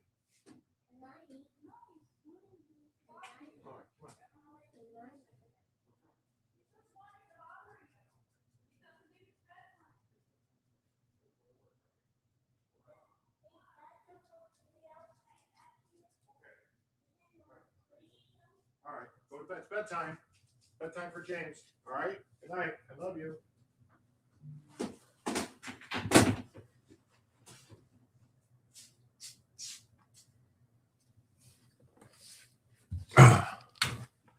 Sorry about that, everybody.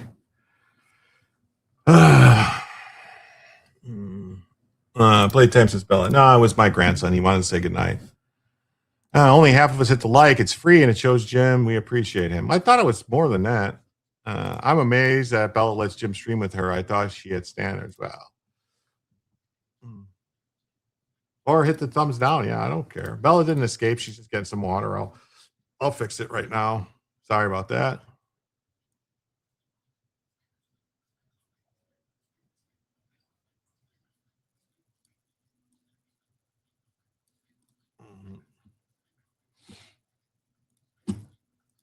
Sorry about that, everybody. So yeah, so that's what's going on with the cartels and the Mexican government officials getting arrested.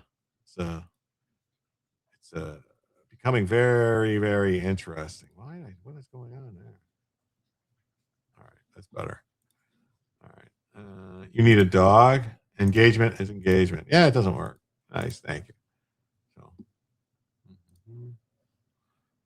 Mexican senator linked to the cartel, reportedly arrested in San Diego. So 10 current former Sinaloa cartels were indicted by the United States.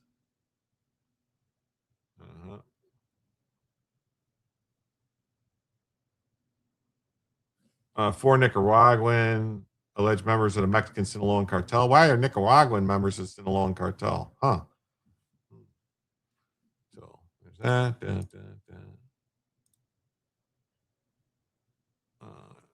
Local 10 San Diego News. It says Mexican senator reportedly arrested in San Diego for drug trafficking conspiracies. indictments lays bare Sinaloa Cartel and other drug trafficking organizations like it would not operate as freely or successfully without corrupt politicians. Well, we know that there's corrupt politicians. We know that there's corrupt politicians. We know this. That's how they operate.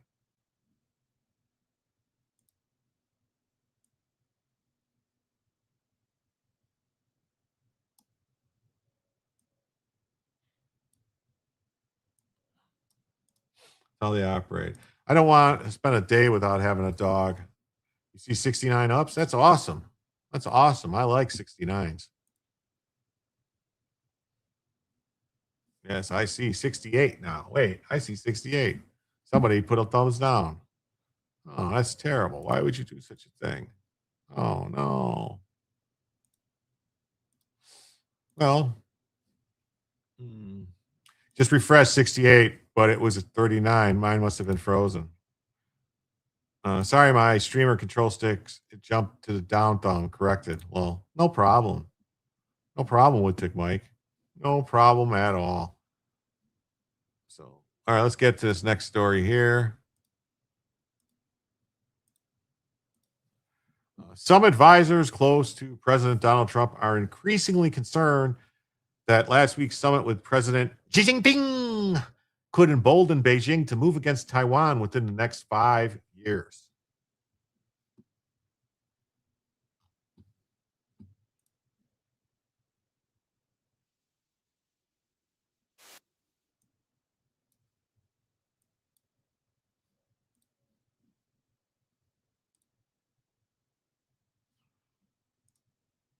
Shipbuilding, pharmaceutical. Axios is reporting that advisors close to President Trump fear China may invade Taiwan in the next 5 years in an effort to restrict the AI chips fueling American companies. Last hour, we spoke to the U.S. ambassador to China, David Perdue, who highlighted some of the pivotal agreements President Trump secured with Xi Jinping. It's going to be very difficult to run independent of China. They're the second largest economy in the world, 1.4 billion people. But what President Trump is doing is trying to correct the malaise in the United States over the last 25 years, where we saw some of our strategic industries hollowed out by the Chinese. And it was an unlevel playing field that allowed that to happen. And that's why he's fighting right now to correct that. Rare earth elements, magnets, commercial shipbuilding, pharmaceuticals, as you said. We're in a potential time of vulnerability, and the Chinese have showed the world, frankly, that they're willing to weaponize that, and that's why President Trump went to China. Yeah, President Trump took a party with him when he went there. He took a slew of major tech CEOs that went with him on this historic trip to Beijing. And he returned home hopeful that China would welcome more foreign business after years of escalating trade tensions with the U.S. There they are. So there's that. With that.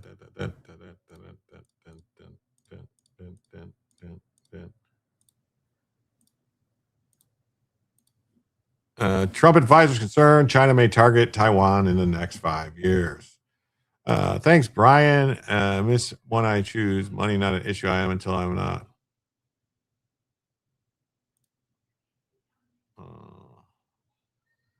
Also, mixed breeds at the pound are healthiest and look unique. Yeah, they're good. Either way, all dogs are great. They are only the second biggest economy because we started doing so much business with them and we've been gutting our own economy. Yeah, if we stopped buying stuff from them, they wouldn't be the second economy for long. I mean, what would really happen to China if we stopped trading with them? They would go down, down, down. Okay. Just double checking. All right. Wow, look at that. We just crossed an hour and a half of show. And we're still $75 away from adding the first additional hour.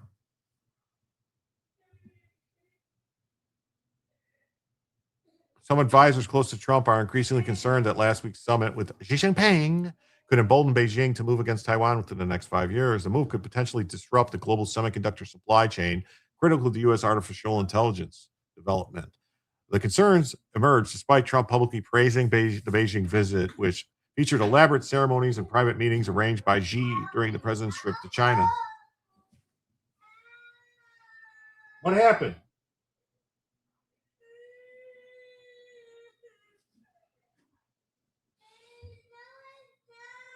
The concerns, yeah, okay. Advisors, however, still said the talks underscore Beijing's increasingly assertive posture on Taiwan and its efforts to position itself as a geopolitical equal.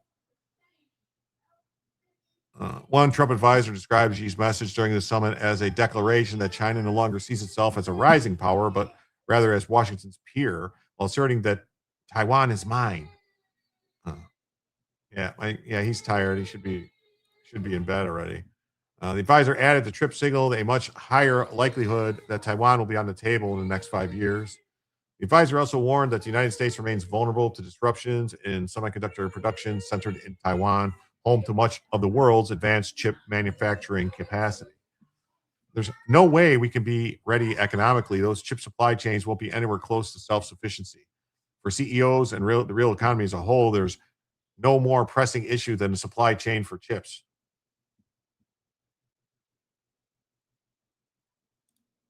Ooh, Jim, Sylvia's?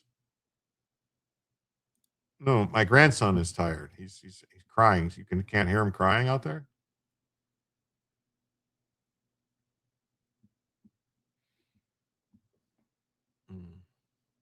Do I need to check on him? No, his mother's with him, so he should be fine. Xi reportedly warned the U.S. president that mishandling the Taiwan issue could lead to clashes and even conflicts, while Trump stopped short of committing to new military support measures for Taipei. Let's go. Rally the peeps. Smell and remember for 6 months. Thank you, Doc. Summit concluded with modest deals on trade and investment cooperation, but no major breakthroughs on Taiwan, technology restrictions, or broader strategic disputes between Washington and Beijing. How did my phone do that for? We keep hearing about chip supply. Any progress on U.S. creations? I know they're supposedly building the facilities, but I don't, I know there was some delays last year because of, people filing lawsuits, environmental groups and other leftist groups filing lawsuits trying to stop them. So despite all this, Axios reported that several executives who accompanied Trump nonetheless praised the broader foreign policy agenda, particularly its hardline approach towards Iran and Venezuela and its attempts to expand overseas market access. Some CEOs also left the summit optimistic that their companies could receive new licenses or approvals to operate in China, crediting Trump with pushing Beijing to open additional economic opportunities for American firms. Where no lawsuits? No, I'm talking about, I want to say there was a fab site in Michigan.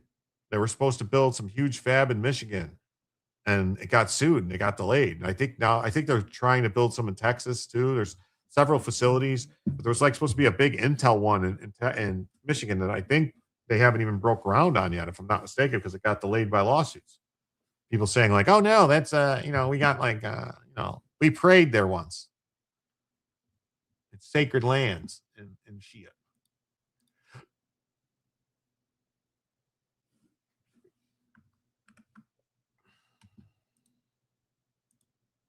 Mm-hmm.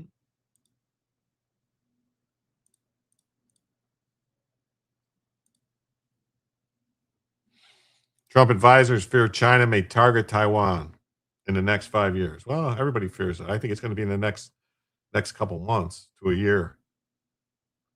2027, I think, is going to be the year.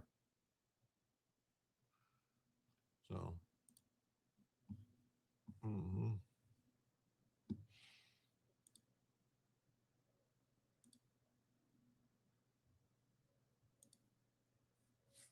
Mm-hmm. All right, on to this next story. I don't know, guys, if you guys saw it or not, but we need the data centers. Yeah, we do. Hey, NASCAR Mo, thanks for being here. So I don't know if you guys saw what was going on. People keep crying for U.S. jobs, with Soros' influences going up the process. Yeah. So California high school sports officials create, again, a trans first place medal for boys who win girls' events at the state track championship. Can you believe it? Have you heard about this? Anyone told you about this? Crazy. First introduced at the 2025 state championships, the CIF now adopts the practice again with no notice for final 2 rounds of state track and field championships this year.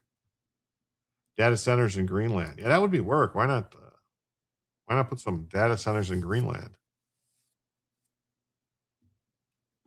It's cold there, so you wouldn't have to worry about so much cooling.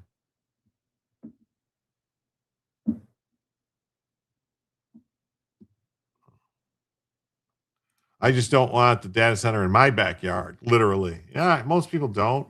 Most people don't want them around them because their fears of rising energy prices. But I think what needs to happen is the data centers need to be building their own energy source, like small nuclear plants or something, and then that excess power could be given to the. What if those boys are just misunderstood? Yes, that's the person she changed the name to. Misunderstood.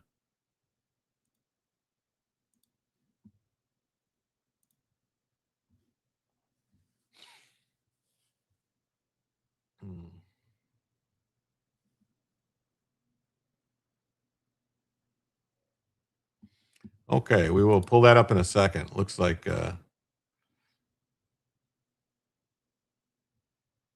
6 finishers for the 5 podium spots. So there must have been a dead heat for first, right? Wrong. This is the solution put in place by California Interscholastic Federation for how to deal with boys who want to compete in the girls' events in the championship.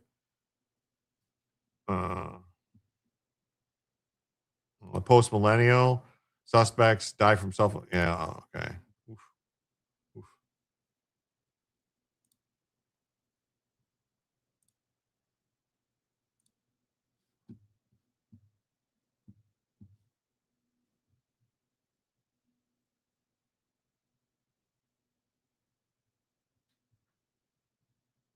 Oof. The scholastic body responsible for organizing and conducting high school competitions in the state, as well as end of the year championship events, including track and field, has their IDs. Okay. Dominion Electric in Virginia provides power to the bulk of data centers in Virginia. Watch their rates almost triple in 20 years. Thankfully, I got my power from a nonprofit co-op. Wow, that's good. I also heard Dominion and some other company just merged to form the largest utility in the country. Just today, it's like a $67 billion merger. So I saw that earlier today. So the photo was taken during the Division III championship on Saturday, May 16th. Notice girls aren't entering boys' events. Oh, yeah. How many trans women legitimately want to be a woman and not just a trophy holder? If the boys want to compete, there's a team for them. I agree. A.B. Hernandez is a biological male who competed in track and field and advanced through 3 levels of qualifying in the Southern California to compete at the state championships in Clovis. Fun fact, Clovis is where they first discovered these arrowheads that they say are the Clovis people, which they say Clovis first. For the longest time, they would say the first people ever on the mainland were these Clovis people, but obviously that was a lie because there was clearly people there. There's clearly people there before. Somebody had built the mounds. Doc says, I didn't hallucinate. Dominion energy chart.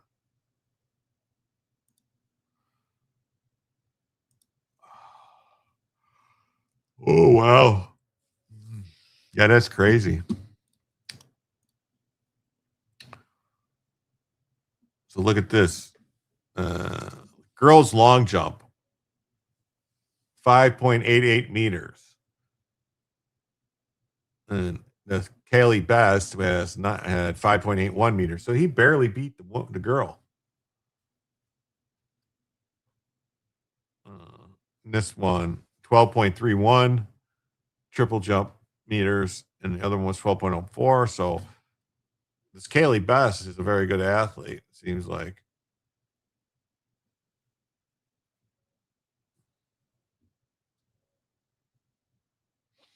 This was the high jump. So this guy came in 4th place or tied for 4th in the high jump. So 3 other girls beat him out and 1 tied him. Wow. Yes, enough of this already. Yes. I just watched it with Dominion. My church got electrical from them, and it was insane right before I moved. It's worse now. Yes. His fourth place finish in the high jump meant he was not an automatic qualifier for the state meet, but based on results of the meets throughout the season, he did qualify for an at-large entry.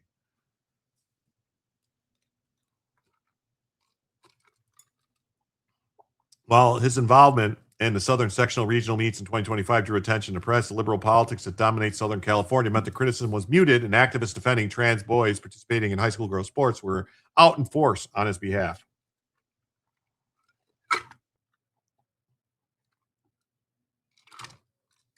You know, like Lil Watermark says, the boys aren't sending their best and brightest. No. XX doesn't equal XY, never will.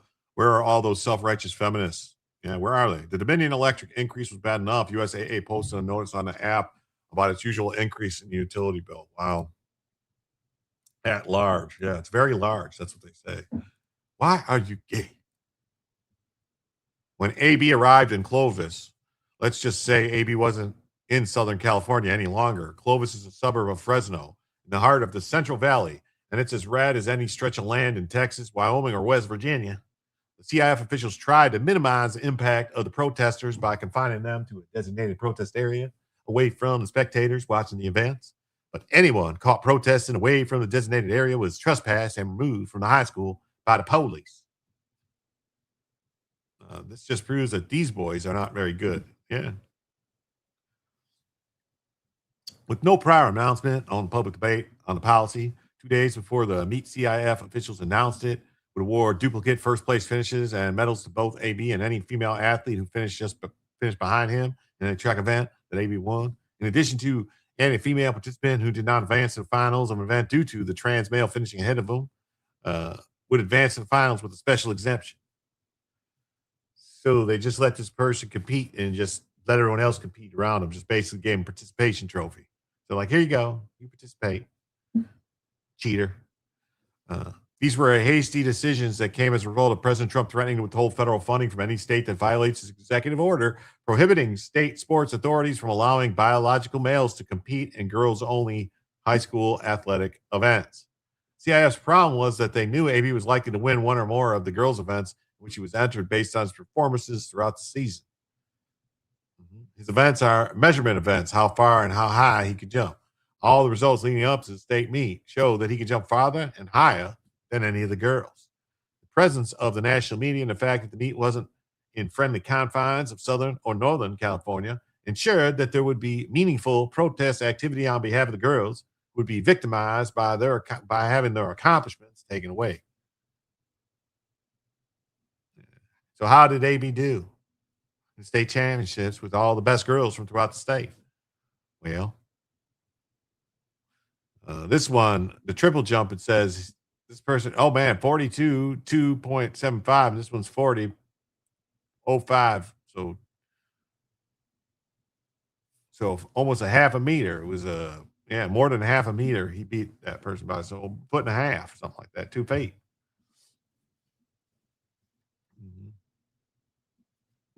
Notice that AB and the girl below is both listed as one. In the high jump, AB finished second. Looks like they're tied for first again. And actually, that was tied for first. They both had 1.70. So 3 people was tied. 1.70, 1.70. 3 people tied for first.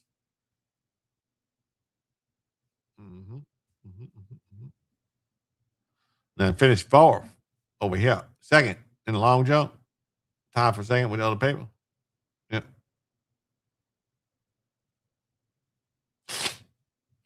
There was some commentary after the finals that AB tanked this event so as not to be the first place winner in all 3 events he participated in. As it was first being reported, after AB won events, there was so much confusion about what the policy about the duplicate first place medals meant. This is the Times covered the story. Some who were unaware of the new policy thought AB was being disqualified, with the second place finisher being awarded first place. The confusion stemmed from the fact that the CIF adopted this policy less than 48 hours before the meet with no public discussion ahead of time. After the finals were done, they took down the tents and went home, hoping it would all be forgotten. What we have here is a failure to communicate. Yes. You're sick? Me too. Sandbagging. Yeah, there were some of these people, they like to sandbag because they don't want people to say, look at how this is going. So they try to sandbag it. But turns out this person couldn't even sandbag it correctly. Know what I'm saying? But AB was just a high school junior. So here we are at the tail end of 2026, and the controversy involving AB in Southern California has been kept under wraps for most of the year. Very little media attention, I seen. Just like last year, only now a 17-year-old boy, AB, has dominated the girls' events he's entered. I want to know about a $1.8 billion weapons deal. What are you talking about? Weapons deal with what?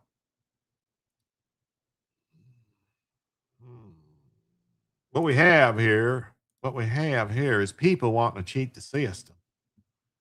As noted, the picture at the top was taken during SS Division 3. Oh my God, SS, they're the SS Division. They're the SS Division. Oh my Lord, oh my Lord. Trump did it today? With who? A $1.8 billion weapon deal with who? So, AB, this person won today or yesterday, the 16th, by almost 3/4 of a meter.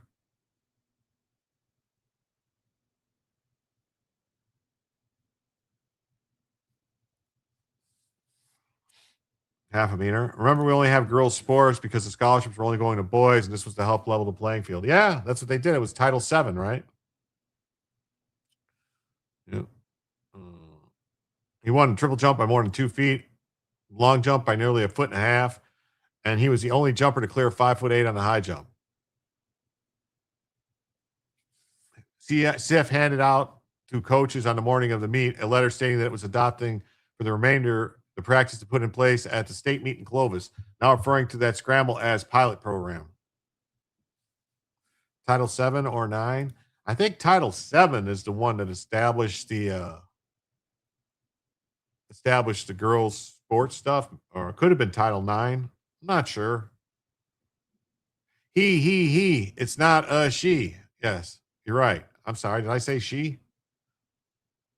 Is it Title 9? Okay. What's Title 7 then?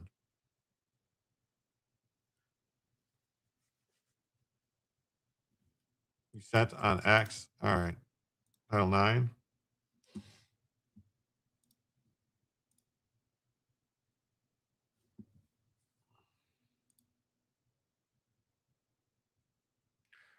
We covered this, Brian. This is the $1.8 billion anti-weaponization fund. We covered that. We already covered that, Brian. Already covered that story. Trump settled his lawsuit, and they set up a $1.776 billion fund to pay out people who were abused by the government. So like anybody from January 6th, anybody who's ever been, the government's been weaponized against, can file to be compensated, have their legal fees covered and other stuff like that. So for the purpose of qualifying for the next level championship, any female who would have qualified, but for the presence of the male participant finishing ahead will be awarded a qualifying spot. So this is all good stuff. The absurdity of what is going to happen next week at the Masters meet and the following week at the state championship meet with no alternative. Here are the top 5 performances of the entire state.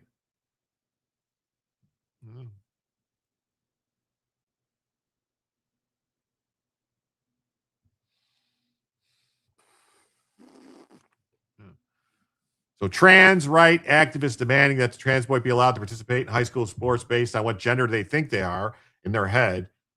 Understand how AB is going to destroy the myth that biological girls can't compete with trans boys on a level basis. How would AB's best jumps in 2026 compare if he was competing against his actual peers in the boys event? AB, 42.6 feet. California best is 49, 7 feet short. Long jump, 20 foot, 4.7. California's best, 24.11. Over 4 feet short. High jump, AB 5'10. California best, 7'11", over a foot lower. So yeah, he can't compete against the boys, but he can compete against the girls. Wait a second. Hold the phone. Doesn't taking steroids get you kicked out of competitions? You would think it does. You would think it does, but not in his case because he gets to take estrogen to go. Hey, Jules, what's up? Great to see you. Sorry for being late. No problem. But an actual female competitor is forced to stand next to him and share the first place podium in the picture. A memento capturing this adult created absurdity for the rest of their life.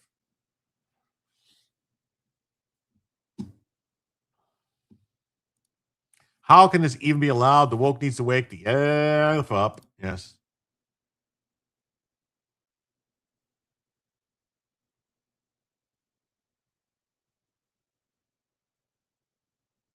Title VII is part of the non-discrimination part of the Civil Rights Act. Okay. Okie dokie, smoky dokie.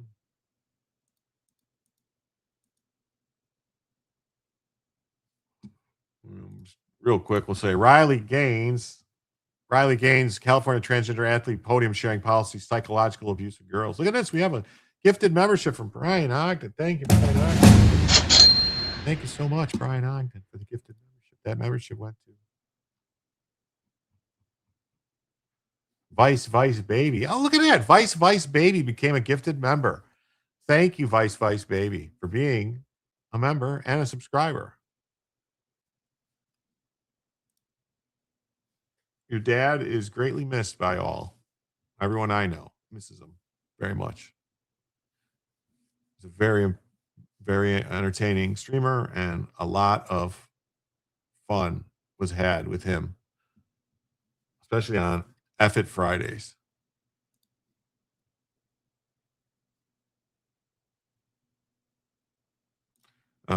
Thanks, Jim. Peace all. Have class. I'll be back if you're still here. Well, yeah. You know, tell you what, Karen, why don't you try coming back to the show sometime when you don't have any class? When you have no class. I screwed that joke up.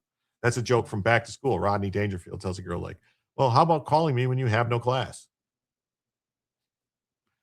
Vice, are you currently here? Press F for the law racks. Yes. F in the chat.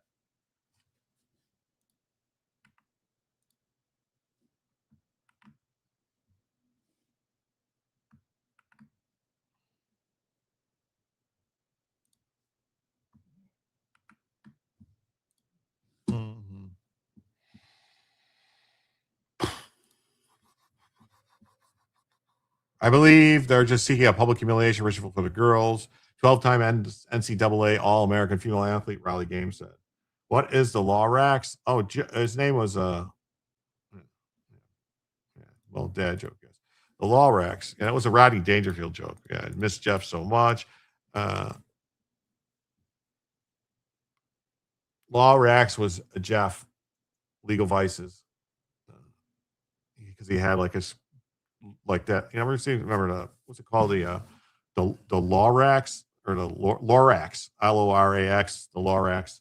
It was a creature who had this crazy mustache that went around trying to protect trees and stuff. And Jeff had a mustache like him.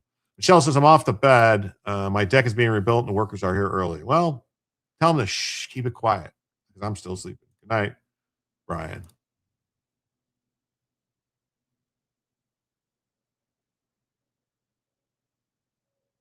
Triple Lindsay.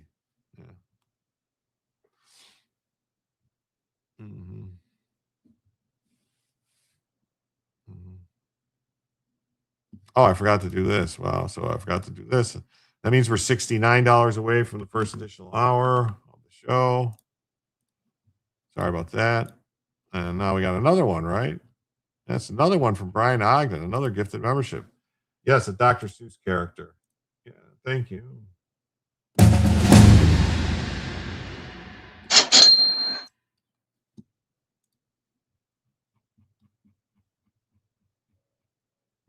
Oh, wrong.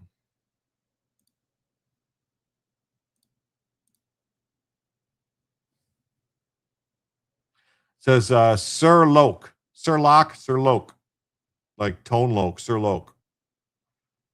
Sir Loke, Tone Loke received the gift of membership from Brian Agadan. Thank you so much, Brian. With that, that means we are now 69, dude. We are now $63 away from adding a first additional hour to the show.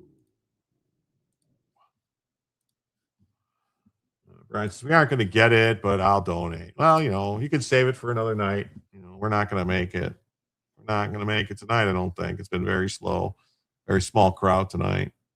We never even cracked 100 people. But I appreciate everyone who's here. And I very appreciate, yes, John has a long mustache. I appreciate everyone here, and I appreciate every single dollar because it really helps. And at this point, I believe they're just seeking a public humiliation ritual for the girls. I mean, really, it's probably one of the most abusive things that you can do to a young woman. These are, again, 14, 15, 16-year-old girls. You are minimizing their accomplishments. You are asking them to stand aside, Love you to too. smile, to applaud What's the up, boys, to deny absent-minded? reality, and pretend that it's all okay. $12 What is is that? 2 gallons of It is gas. You ain't kidding. psychological Yeah. abuse Right. on full display. And then you have these young girls who are being forced to write speeches or go on Fox News or speak out for their basic rights because the governor of California and CIF won't protect them. So it's heartbreaking that the adults have failed them in the way that they have. Well, it's crazy, man. They failed them like this. It's just crazy. Officials make bold podium decision after Transatlantic dominates California finals. So I think we covered this pretty well.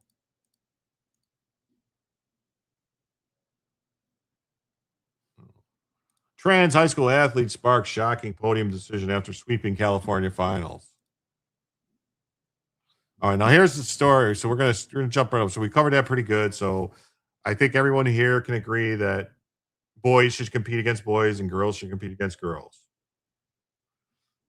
And if they want a third category for just trans people, I guess they could have a trans category. Go ahead. But they shouldn't be competing against girls. Gypsy says, I'm here. Y'all are all taking a shower. What does that mean? Very good show as usual, Jim. Well, thank you, Jonathan Marcos. Jim is definitely loved. The Amish don't care. So 2 Navy jets crashed. We saw this. We played this video. Girls watch the boys play stores. Yeah. 2 Navy jets crash midair as crew successfully ejects. Now, I wanted to pull this story up because I want to see if it's going to say who these peoples were. We saw this yesterday when it happened.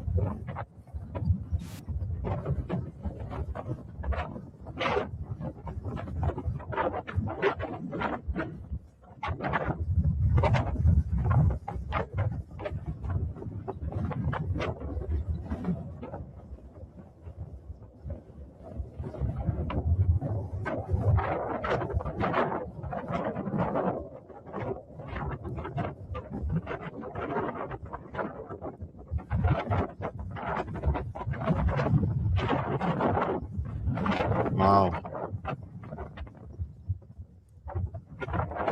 That's crazy. So 2 growlers collided midair at the show at Mountain Home Air Force Base. Commander Amelia Umayam, spokesperson for the Naval Air Forces, said the 2 aircraft were assigned to the Electronic Attack Squadron. Umayam said all 4 aircraft members were ejected and are being evaluated. He's going to tell us.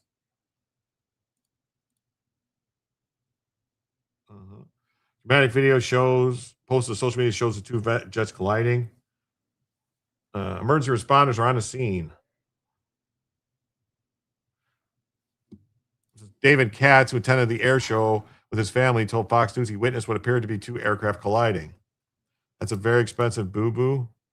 Google her. Wow. Yes. I don't know. Wow, indeed. I asked my brother today about this. He knows the video, egress expert.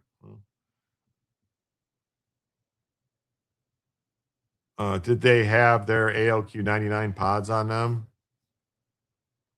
Must see the head shape. Yeah.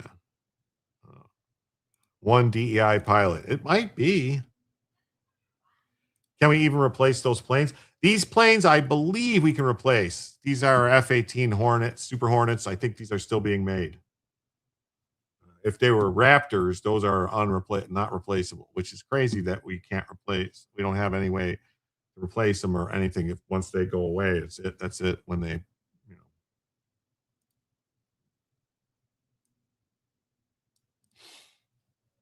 he smelled DEI. Yeah. Cat said he saw a vehicle. He was in a vehicle with his two sons. Saw the 4 parachutes deployed.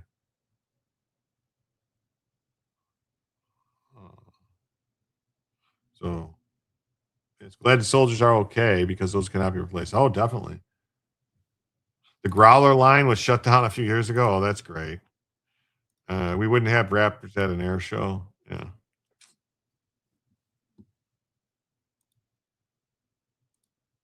I swore, not a show. I thought they said it was an air show.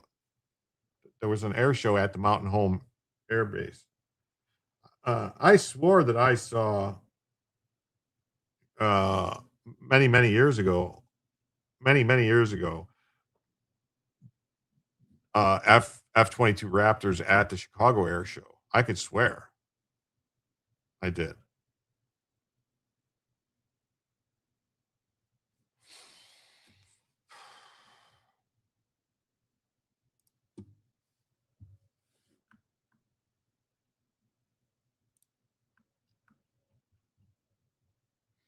Two Navy jets crashed into each other midair at Gunfighter Sky Air Show in Idaho. That's what it says, Gunfighter Skies Air Show. So some kind of Gunfighter Skies Air Show. Shocking incident occurred in front of thousands of people who had packed the base for the first major air show there since 2018.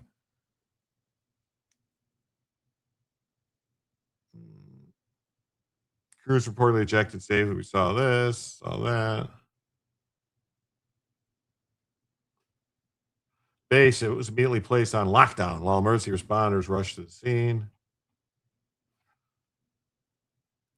The marketing director with Silver Wings of Idaho, Kim Sykes, told the association that all 4 crew members ejected and landed safely.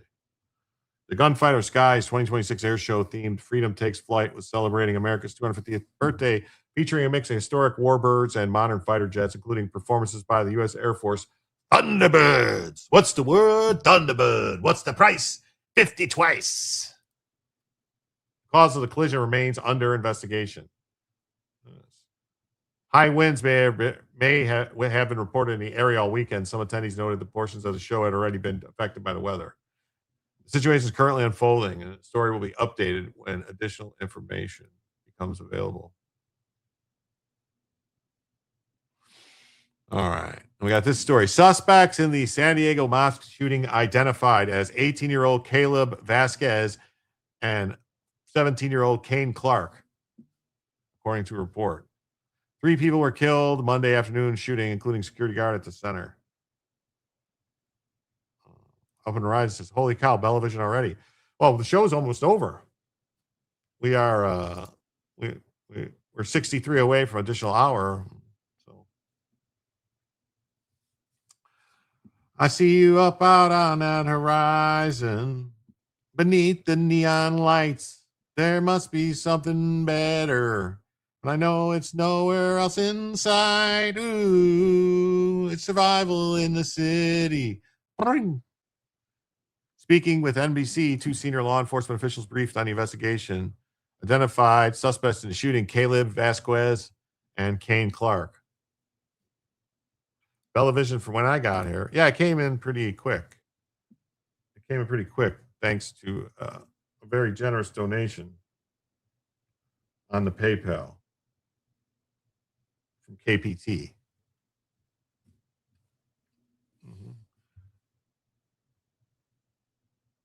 Singing my ears. Well, sorry. It's ringing your ears. That's the Eagles, yes. Hello, Muffin Rando. Great to see you. I just noticed today must be because I see other places too.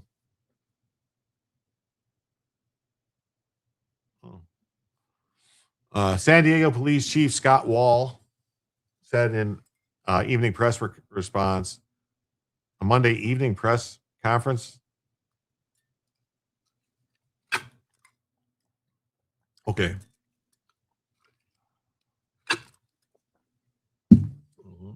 Sylvia says, after all the attacks on churches and synagogues in Europe and the U.S., it was sadly bound to happen. Yeah. Song time with Jim is the best time.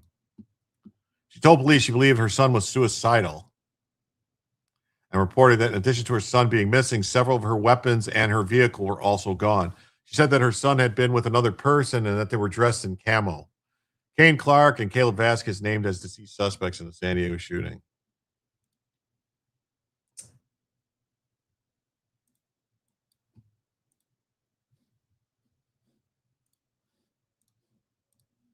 At 9:42 this morning, we received a call of a runaway juvenile.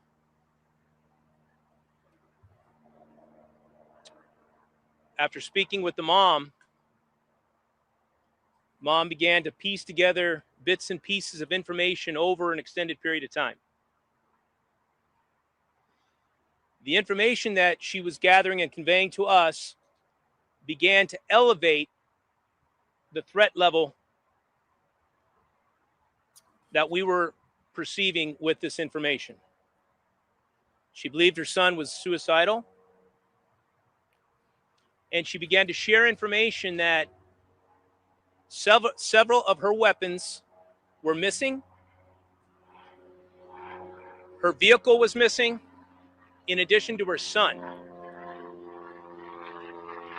She also said that her son was with a companion.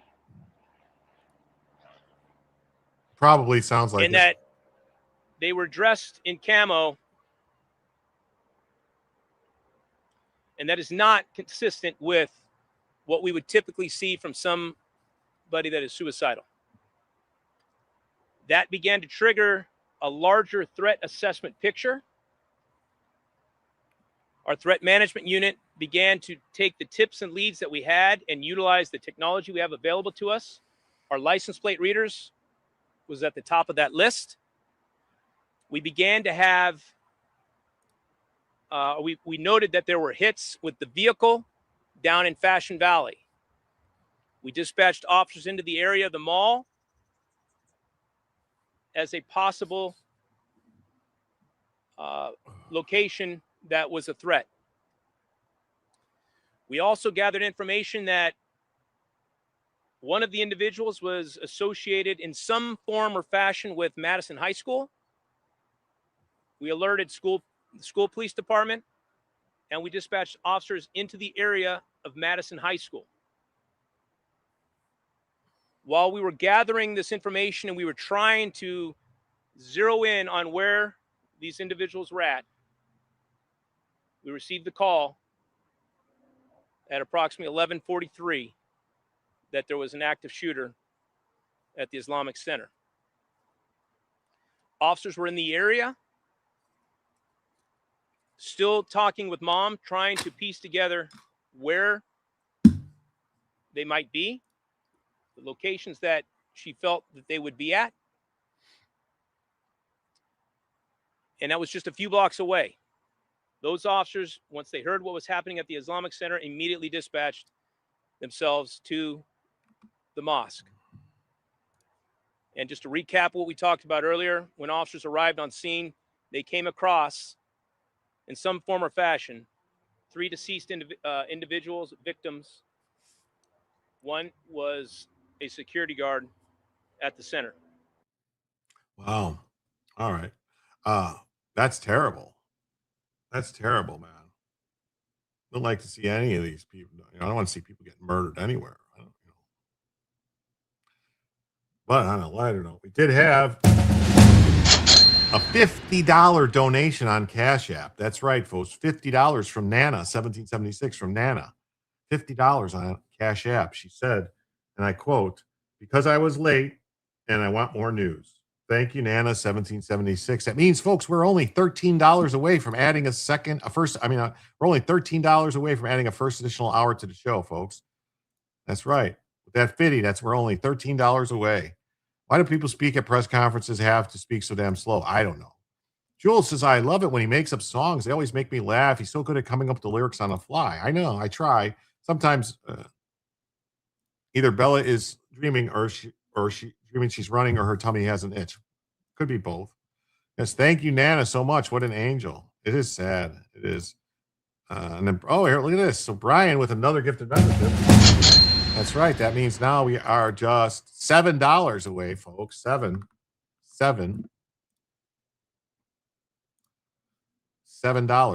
Siete. $7 away. Thank you so much, Brian Ogden. And Ben Colder. He's Ben Colder, 33. Received that gifted membership. We are $7 away, folks, from adding a first additional hour to the show. Thank you so much, Brian Ogden.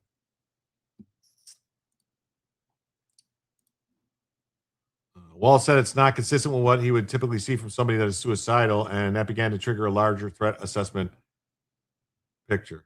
Is this the person? No, is that Kane Clark? Kind of looks like a trans person, doesn't it? The hair like that. So to use the plate readers, there were.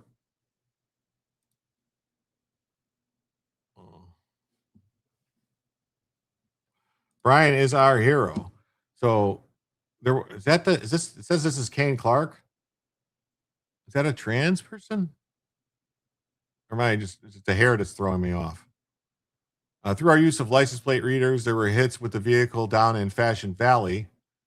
We dispatched officers to that area and the mall as possible location of a threat. Yeah. So, oh, look at that. America First, 4-7. Tactical assessment.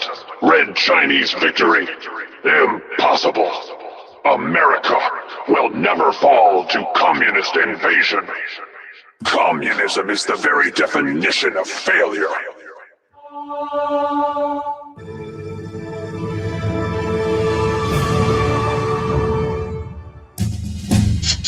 Thank you so much, America First. With that 7, that means we are now $100 away from a second additional hour to the show.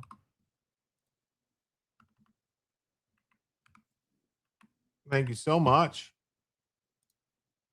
And then we got a $10 from Sylvia. Thank you, Sylvia. For 10, that means with that, we are now $90 away from adding a second additional hour to the show. And then we had another gifted membership for Brian Ogden. With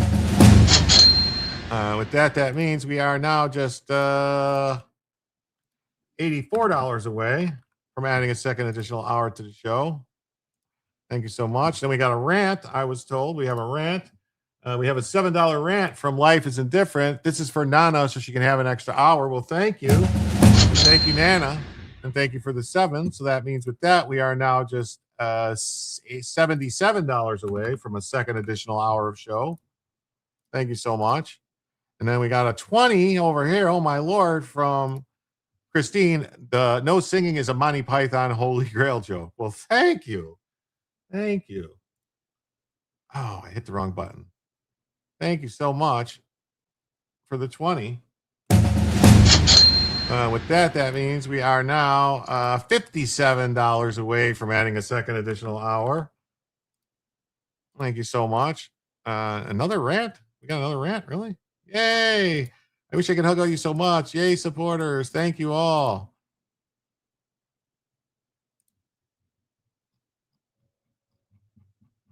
I only see one rant. Rant. Okay, maybe so it's just a one rant. All right. Just one rant. But thank you all so much for that. What happened? How did my tab get closed? What happened? Oh, I know why. Because I know what happened. I hit the wrong button. No one told me.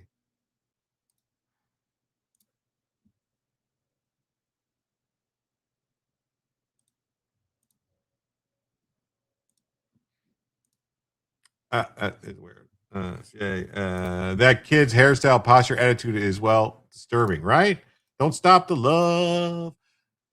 Let your love shine down on me. Let your love flow. We also gathered information. One individual was associated with some fashion to the Madison High School. We alerted the school police department, and we dispatched officers to that area. The suspects believed to be responsible for the shooting at the San Diego Islamic Center have been identified as 2 teens. 3 people were killed in the Monday afternoon shooting, including a security guard at the center. Chief Scott Wall of the San Diego Police Department.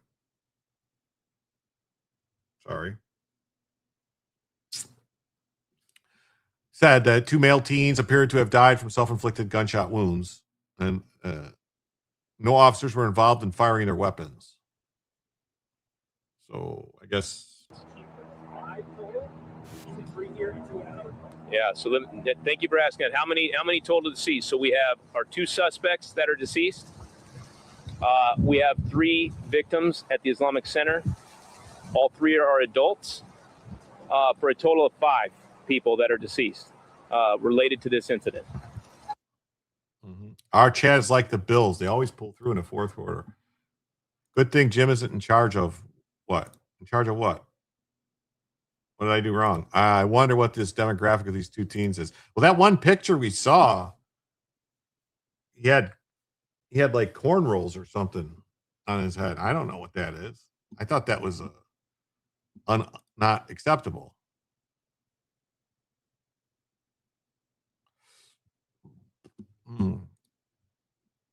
I'll play the song. I'll write the song. You write the song. Is that a song?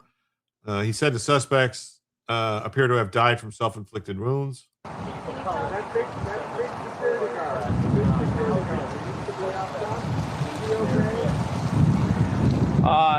So the suspects at this point appear to have died from self-inflicted gunshot wounds. There were no officers involved in firing their weapons, but that is still very preliminary at this point. But that's what we believe right now. 2 males. At this point, we believe them to be 17 and 19. 17 and 19. Right now, I'm correcting I'm putting a new goal in. We are 57 away from the second additional hour, so I'm setting up a new goal for another hour. And I'm going to do this like I'm going to put 10. I'm going to put 5 $10 super chats just because, well, I know it's 57, but I only get 5 or 10, so I'll just do it like that. Just because. It was a lame joke gone bad, Jim. Oh, sorry. It's tap the like button. Yes, tap the like button on the receipt. Yes, that's right. Is he counting your 7? I did. I counted to 7. I did count to 7. I added it all up. That 7 came in after. That's where we got. I did count to 7. I did. I counted it. No officer tried to save anybody. Yeah, we're currently 57 away from a second additional hour. So we got an hour to get $57 to get another hour after that. 3 innocent lives lost. Yes. Yes. It's terrible. Wall said officers received reports of an active shooter at the Islamic Center at 11:43. Moments later, at the 3800 block of Hatton, officers were called to that location where they found a vehicle in the middle of the street with who we believe to be the shooters, both deceased. Two law enforcement officers briefed on the matter told the New York Times that investigators have recovered anti-Islamic writings from the vehicle the suspects were found in. One of the suspects reportedly took a firearm from his parents' house before the shooting and left a suicide note. One of the firearms used in the attack reportedly had the words hate speech written on it. Oh, the Drunken Senpai has rated the stream. Oh, my Lord. Does that mean what I think it means? Is that Off-Label Podcast? Yes, it is. Off-Label Podcast has rated the stream. Thank you so much, Off-Label Pod. Thank you, Drunken Senpai, Off-Label Pod. Thank you. Mm-hmm.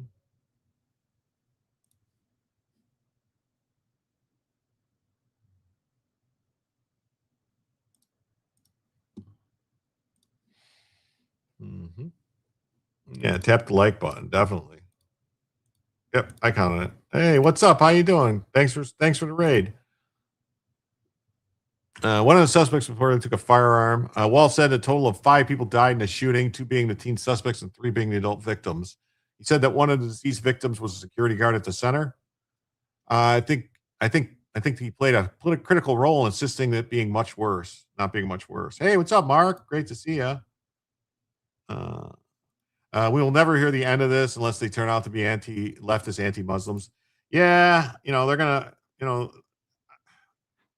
some of the stuff that was said in the by the press conference with the mayor and stuff, I was kind of like, wait, why are you saying it like that? Like, it said, Steve, I hit the wrong button before the post was complete, which was sort of point of joke I was making about Jim. All right, okay. And said, Wall said the shooting is being considered a hate crime until it's not. So that's weird. Normally in a situation like this, they'll say, oh, we're not going to talk about anything until we know. But in this case, they're going to basically say it's a hate crime until we prove otherwise. The SPLC judiciary hearing comes Wednesday. I may be able to get out of the stupid's play unless Scott has some stories.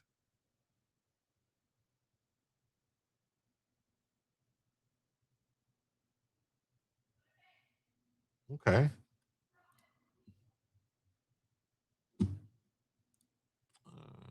And we got this story, which breaking news today, but I guess this happened a week ago. Mark Furman, the guy who a lot of people blame for O.J. Simpson being found not guilty at his trial, because it came out that Mark Furman liked to drop N-bombs. And as we all know, in America, if a white guy says N-bombs, that means all bets are off. That, will be a fun one to hear due to the debate I had with the moron. Oh, okay, cool. Furman became one of the most controversial figures in the OJ murder trial after discovering a bloody glove. The police response looked like the entirety of San Diego County responded. I will refrain from the second half of planned comment. Yeah, it sure seems like they were, I don't know. Do you think that they were responding because they heard there was a shooting at the Islamic Center and they thought it was terrorism, or because they said, oh my God, finally something happened that we can say, blame it on the people, the other people? Hey, Ken Krause, what's up? Howdy, brother. How you doing? Thanks for being here. So Mark Furman, the former LAPD detective who played a central role in the O.J. Simpson murder trial, has died at the age of 74. Chief Deputy Coroner Lynette Acevedo of Kootenai County, Idaho, confirmed Furman's death to Fox News. Furman died last week. Easy 50-plus vehicles? Yeah, that's a lot. TMZ reported that Furman's death followed a battle with aggressive form of throat cancer. Oh, did he have? Was reaction, not anything proactive. Did he have that cancer you get from, what is it called? The same thing that, what's his name?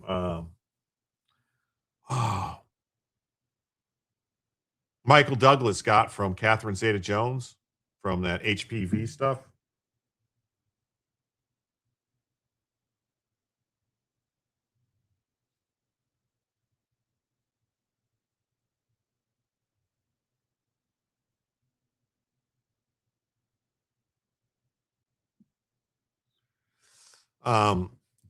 Thyroid cancer? Oh, okay. I thought, yeah, what's up? Play some music. We're going to go. I thought maybe, did he get the jab? I don't know. Ooh, I was just wondering if it was that, they said aggressive form of throat cancer. I was not trying to be lymphoma.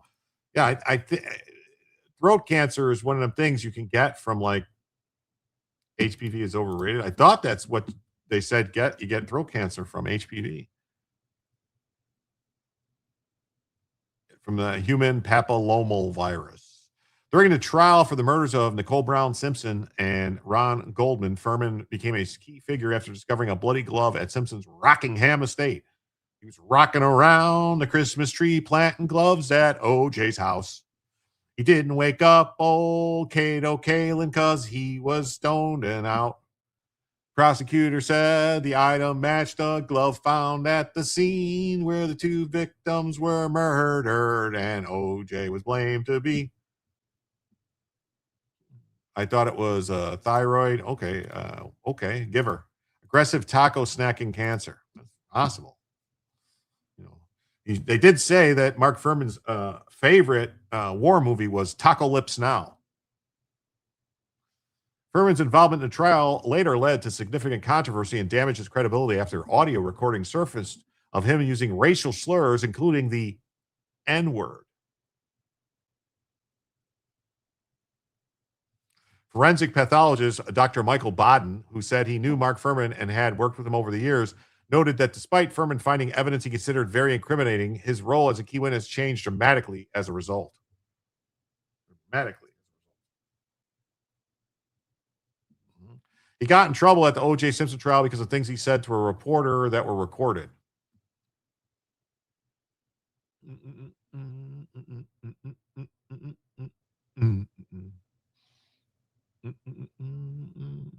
Despite previously denying such conduct under oath, the defense argued that the tapes raised questions about his credibility and whether evidence in the case had been properly handled.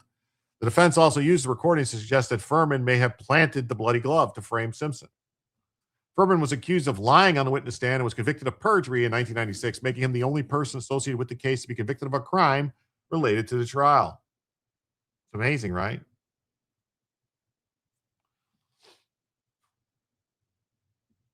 Despite the controversy surrounding the case, Bodden described Fuhrman as a very smart detective while adding he wasn't always totally accurate. Well, that's not good. Funny, right? After retiring from the LAPD in 95, he remained in the public eye as a true crime author and a talk radio host. People freak out about the monkey virus, but Fauci planted HIV. Is it true? Is it true, the stuff that I was reading that says that there's like HIV stuff in the vaccines for that? Yeah, too bad we didn't have OMG back then. Can you imagine what O'Keefe Media would have did back then? Oh, wow. Oh, wow. They would have got some recordings. He was also involved in other high-profile investigations for years after the Simpson case, including the Martha Moxley murder case in Connecticut involving Michael Skakel, a cousin of Robert F. Kennedy Jr. See, why do they got to say it's a cousin of Robert F. Kennedy? It's a cousin of all the Kennedys, but they're trying to paint Robert F. Kennedy as connected to some kind of bad stuff. So they got to say Skakel's a cousin of his. Ask Charlie Sheen. Yes. Oh, the gloves don't fit. You must have quit. I think they'll remember him, Bond said, reflecting on Fuhrman's lasting public legacy decades after the trial of the century. He further described Fuhrman as an investigative detective at heart with intense. He was intense in what he was doing. Cato Kalin, an actor and friend of slain Nicole Brown Simpson, wait a minute. Cato Kalin was a friend of Nicole Brown Simpson, but he was staying with O.J. Simpson. How does that work? Exactly. The tiger blood. Yeah, the tiger blood will get you. Tiger blood will get you. It's always been sad to learn a passing of someone, so my thoughts go out to his family during this difficult time. While we were never close personally, our lives were indelibly linked through our roles in the O.J. Simpson trial over 30 years ago. It was a deeply complex and painful chapter for everybody involved, but any loss of life is a time for reflection and solemnity. I hope his loved ones can find peace in their grief. The HIV was in polio vaccine in Africa. Yes, wet gloves shrink. Yeah. The worst part of the OJ trial is we were stuck with the Kardashians. Yes, right? Terrible. He lived in the guest house. Yes, he did. At OJ's house, though. Why would OJ let Nicole's friend live in the guest house? That makes no sense.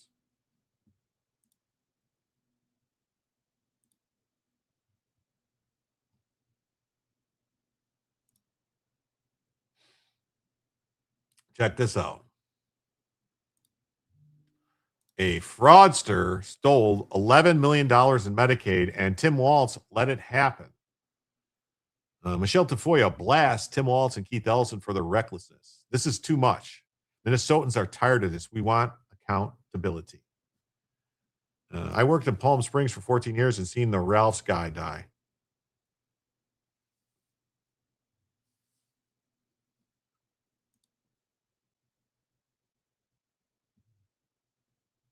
I definitely know Denise.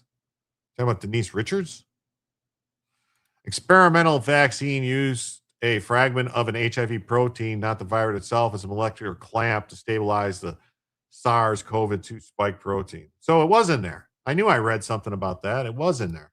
It was in there. It was in there. Michelle Tafoya, Tofyaoya, dun dun dun dun dun dun dun, ba-na-na-na, na-na-na-na. Fraud is something that Minnesotans are so angry about. All of us are really proud of this state and its uniqueness and its generosity. But this is ridiculous. Against law enforcement's recommendations, let someone out on a $150,000 bond with their passport, knowing they have relatives in Kenya, and now we assume that's where this criminal is after stealing $11 million in Medicaid. People want accountability. Ralph's not was just arrested for that at the criminal, store. Ralph's but was a for grocery Tim store. Walz and Keith Is a Ellison grocery and the career politicians in this state who allowed this fraud to happen, and it's still happening. Don't be fooled. This is still going on. And then you have this accomplice getting a stay on 150 days in jail, a slap on the wrist, and he is supposed to help them find this mastermind. You're asking a fraudster who stole from the American people, stole from Ralph's Medicaid grocery store. to How'd help you kill you people out with AZT? in Yeah. finding someone who is in Kenya. This is too much. Minnesotans are tired of this. We want accountability. And when I get to the Senate, I will sign on to the bill being co-sponsored by Ted Cruz, Mike Lee, and Ashley Moody, the Deporting Fraudsters Act, which would deport these fraudsters with no pathway back. Oh, Michelle Tafoya is running for the Senate in Minnesota. I wonder if she has a chance of defeating, who is it, Tina Smith? Is that her name, Tina Smith? Or is it, or no, actually, I think it's open because Amy Klobuchar is dropping out, right? So Amy's not running for re-election because Amy Klobuchar is running for governor. Open the cargo doors in the ocean. Open the cargo doors, Hal.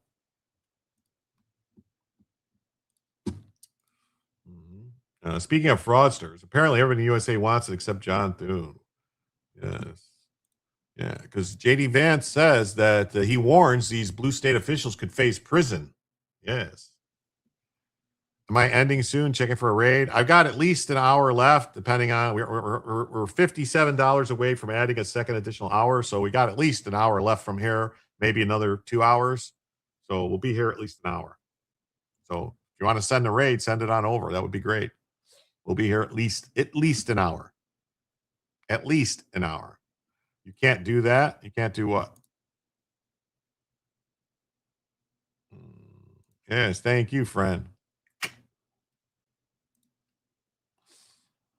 Yeah, J.D. Vance warns blue state officials could face prison over $1 billion fraud epidemic. Here's the epidemic of the fraud. It is a lot of fraud. It's Saturday in America. I'm Kaylee McEnany. For months, we've covered rampant fraud plaguing American cities. And the most common response we hear from you, the audience, is that you want action. We hear you, and now we have answers.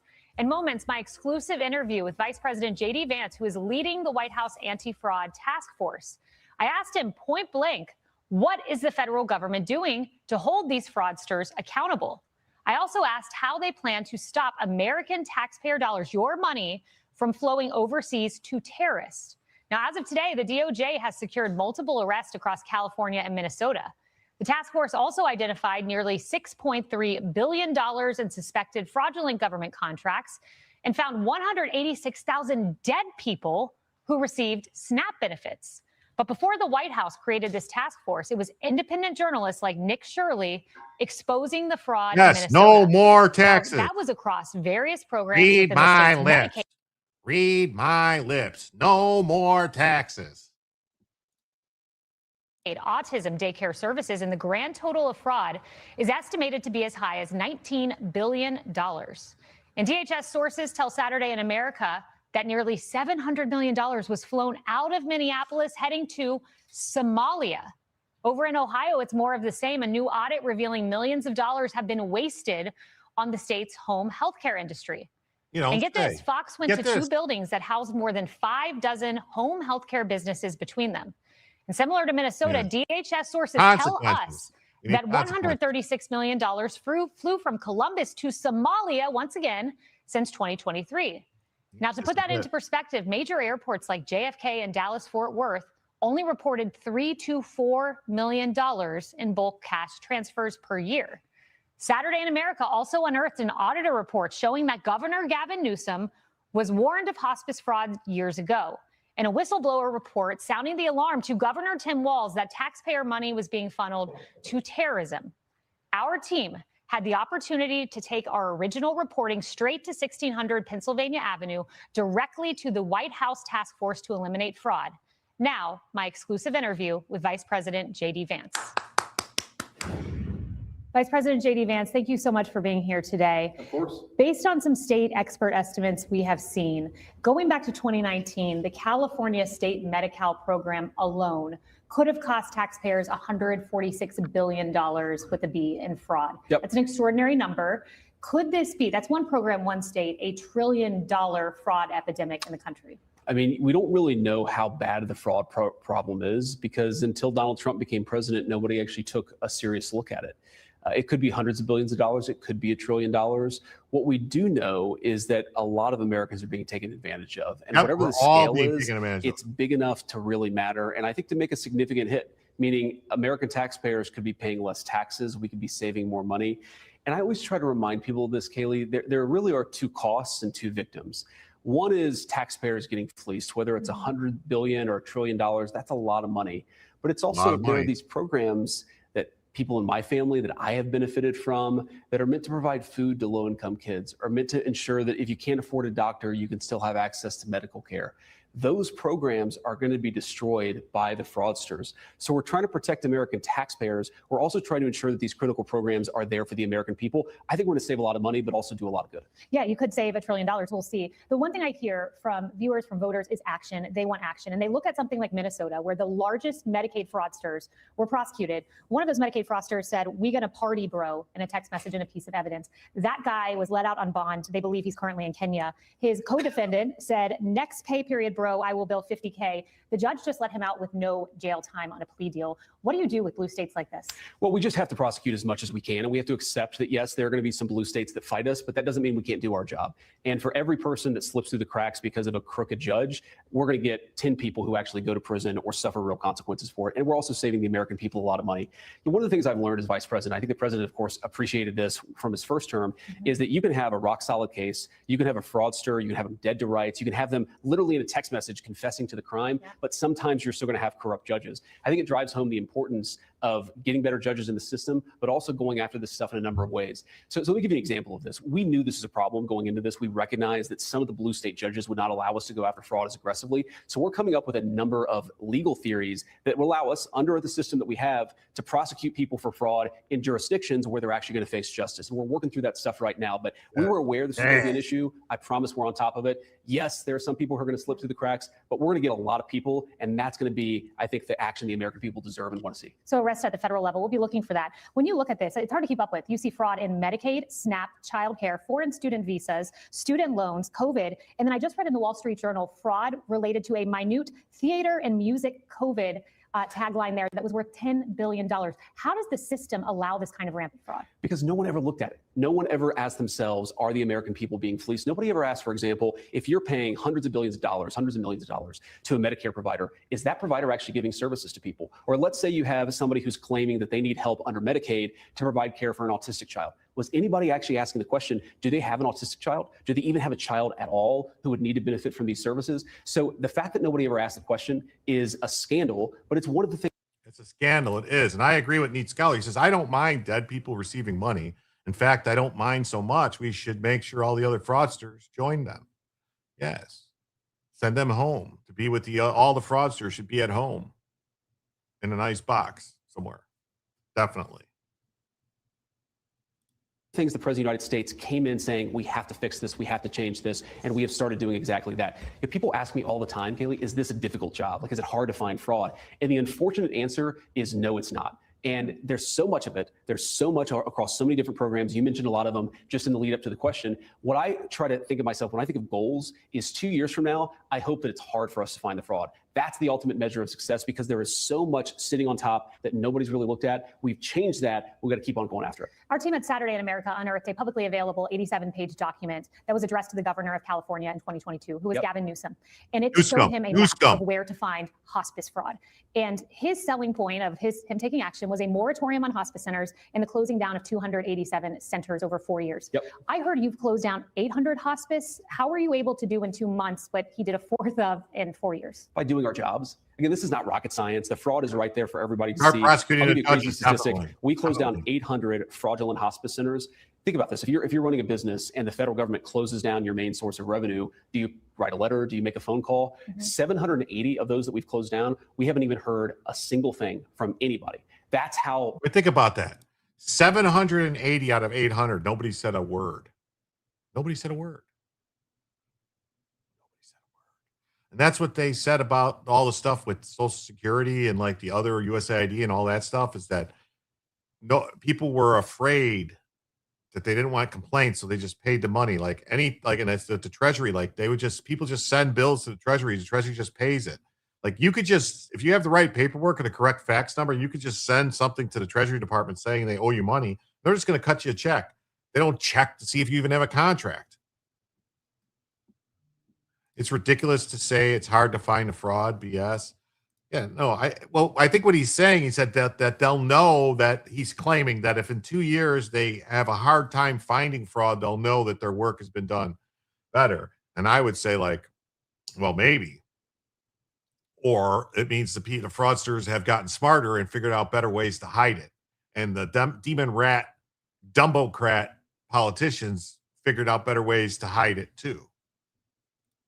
Bad the fraud is. They can't even make an argument that they weren't engaged in fraud. So to the point that when we shut them down, they wouldn't even pick up the phone and try to turn those services back on. We've just looked where nobody else has been looking, whether it's Gavin Newsom or anybody else. And by the way, Kaylee, one of the things that we're trying to take very seriously, we're not going to prejudge the legal outcome, but when you told me that, when I hear about a report that says to the governor, here's all this fraud and he doesn't do anything about it, I ask myself, was anybody engaged in criminal wrongdoing? Was anybody in his office engaged in criminal wrongdoing? Again, I'm not going to say yes, but I am going to promise the American people we're going to look into that stuff, we're going to investigate it, and we're going to take it seriously because if there was criminal wrongdoing, then people ought to go to prison for it. People ought to go to I understand prison. the facts have to match the law. Exactly. I understand you're not the DOJ, but state official prosecutions, I mean, you're taking this seriously, that you will follow the facts here. 100%. In Minnesota, in California, and a number of other states where some of which we've gotten started, some of which we haven't even gotten started yet, we are aggressively investigating. Let me give you just one statistic, something I'm very proud of, because it shows shouldn't be the pace of untouchable. DOJ. They shouldn't be untouchable. And the Attorney General Todd Blanche is working with us. He's doing a great job. Is normally it would take, you discover the fraud in Minneapolis, it would take 6 months to go from that discovery to any kind of legal process. We served 22 subpoenas 2 months after that fraud ring was discovered in Minneapolis at the federal level. We're investigating this stuff aggressively. Again,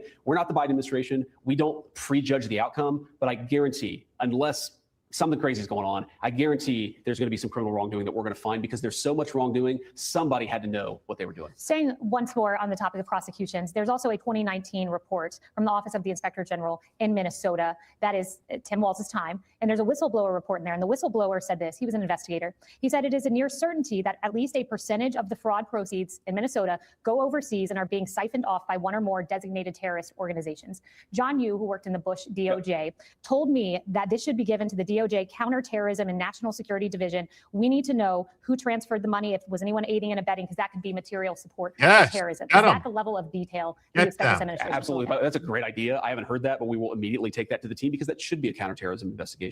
And this drives home something that I've loved about working on this fraud task force is, yeah, we've got a lot of resources and we're working very hard on this. Some of the best stuff, whether it's Nick Shirley or whether it's you raising that with me, citizens have a role to play in this. We've actually set up a fraud hotline where people can call in and suggest that maybe they're seeing things that are not totally above board, because to fix this problem, it's so deep-seated, it's so broad. We actually need everybody to raise this stuff. We need citizen journalists. We need, Fox News reporters. We need everybody to be asking ourselves the question, how do we root out this fraud? Yeah, I think you're 100% right, Christine. I think that's the reason Tim Walz was picked, because a whole heap of mess of money was coming out of Minnesota's fraud, getting funneled back to demon rats across the country. Act Blue is involved. Act Blue, all these people, we need to basically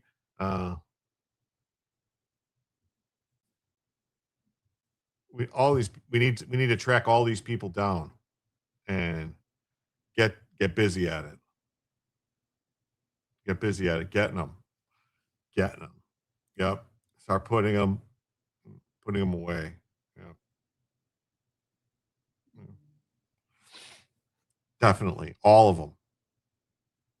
Yes, we do. Yes, we do. Wait till Ohio and DeWine gets involved. Yeah, well, they need to start looking at them too. The mayor of Minneapolis punished the whistleblowers. Yeah, the mayor, the AG. You know, like this woman. This is the thing. The Minnesota thing is it blows my mind. I covered it yesterday. Talked about the story. Is the one woman that called the state and said, "Hey, this looks like fraud to me. There's no way they could be doing this much stuff." And the state goes, "Hey, listen, we don't take any opinion on, any stance on fraud one way or other. Just submit it to us and we'll process it." And she got charged for submitting the stuff even after she called.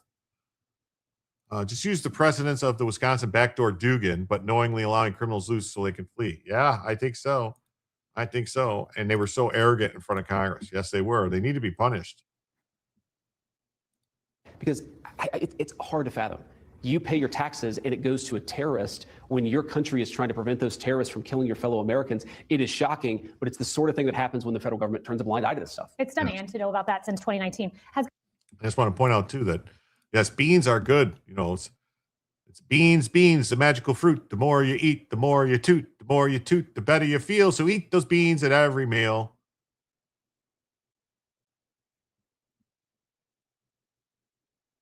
Remember this one too. The first Marine picked the bean, parlez-vous. The second Marine cooked the bean, parlez-vous. The third Marine, he ate the bean and shit all over the submarine. Inky dinky, parlez-vous.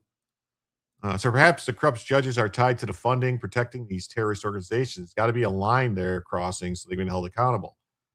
I agree. There's got to be something. Has Governor Gavin Newsom contacted you to assist you? I think the only contact we've had with Gavin Newsom so far is him telling us that we're not allowed to stop the fraud, or in fact trying to sue us to stop the fraud. So no, we have not had a positive relationship with Gavin Newsom on this. But Kaylee, I say this with all transparency. I would love for that to change. I would love it if Gavin Newsom had a come to Jesus moment and said, you know what, I'm going to take this fraud issue seriously because we would work with him. We've said that to everybody, Democrat or Republican. We want to work with you to root out the fraud, but you've actually got to help us out. Let me give you another crazy example. Do you know? I didn't know this until a couple months ago, so no shame, that when your government gives out, let's say, $7 billion to California for food stamp benefits, it doesn't know a single recipient of those food stamps. Not a one, because it's block granted to the states, and then we trust the states that they're going to police fraud themselves. We have not gotten any help from Gavin Newsom or a number of other blue states when we're trying to police to make sure that dead people don't get SNAP benefits, to make sure that these food benefits go to low-income kids. That's what they're there for, kids should get it, not not to dead fraudsters. people. We'd love to have that Dead cooperation, people but can't so eat far, anything. not yet. That makes no sense. Dead people can't eat anything, and if they were zombies don't eat either, I mean, in that documentary called The Pirates of the Caribbean, the legend of the Curse of the Black Pearl, remember all those people who were like dead zombie type people? None of them could eat. They couldn't eat anything. It all tasted like ash. They just stared at it and stuff. Remember all the stuff? So why would they need SNAP benefits? They don't need it. That doesn't make any sense. And California is taking from all of us. They're stealing. That's our money. Get our money back. Give back our money. Where are you going, Joe? You going somewhere? In Arizona, 2 nurses came to our home to assess my mom for hospice. They dotted all the I's and crossed all the T's. It infuriates me that some will receive these benefits because their Social Security was stolen. Right? Isn't it crazy? Isn't it nuts? It's getting stolen, and American citizens are getting screwed. American citizens are always getting shafted by the corrupt scum that people call demon rats. We crossed that line too long ago. Unfortunately, we also crossed the line of being too broken and weak to hold judges and the rest accountable long before that. Well, we can cross the line that I like to call the Rubicon. Yes, zombies only eat brains. Yeah, but not because they're hungry, right? I mean, I guess they are hungry for brains. Brains. Final question: has Tim Walz contacted you? No, Tim Walz has not contacted me. I did see that he took credit when we did those 22 subpoenas that I mentioned, that the investigations that we're doing for the anti-fraud stuff in Minneapolis. Tim Walz did take credit for it, even though Tim Walz has not helped us at all. We've gotten some cooperation from local authorities, but from the governor's office, we really haven't gotten that cooperation. Again, we'd love to have it. This is so much easier when we work, whether it's a blue or red state, when we have the governors cooperating with us, and we do have that in some places. It goes a lot quicker, but we're going to go after fraud regardless if people are helping us or not. Easier when it's bipartisan. Exactly. Yeah, makes sense. Thank you. Thank you. Yes.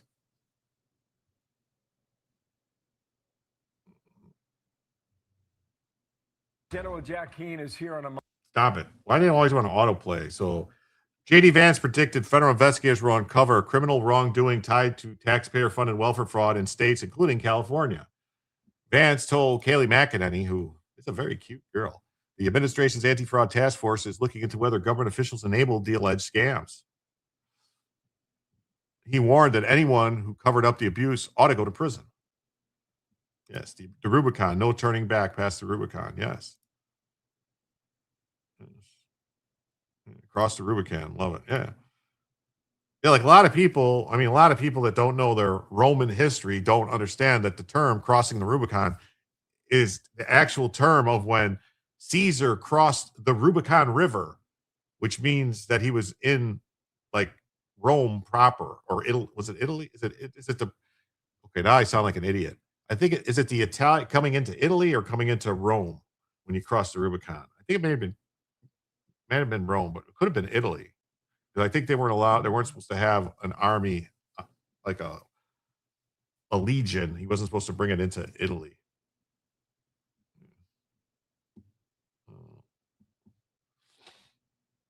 I guarantee there's going to be some criminal wrongdoing that we're going to find.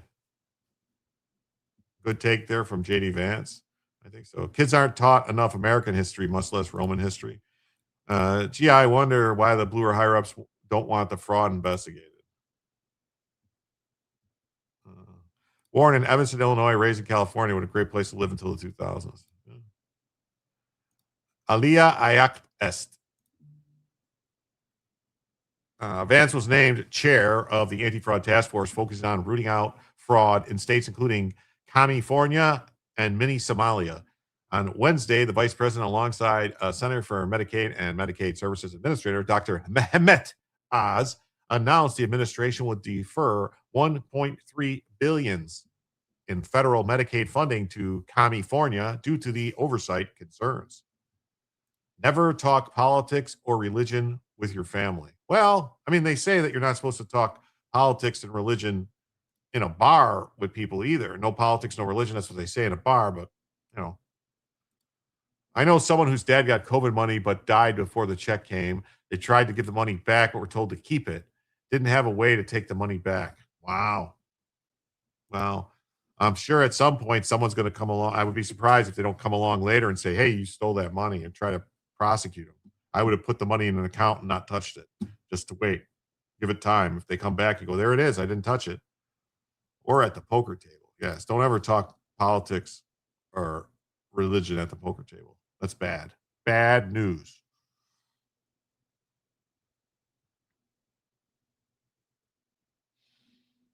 If Republican tax money only went to support Republican ideals and the Democrat taxes went to fund Democrat agendas, what would be left for EBT cards?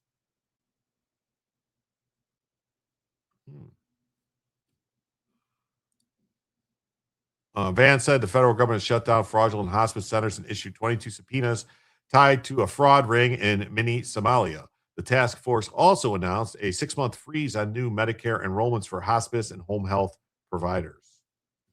There's no politics at the gun range. Yeah, you don't speak politics at the gun range.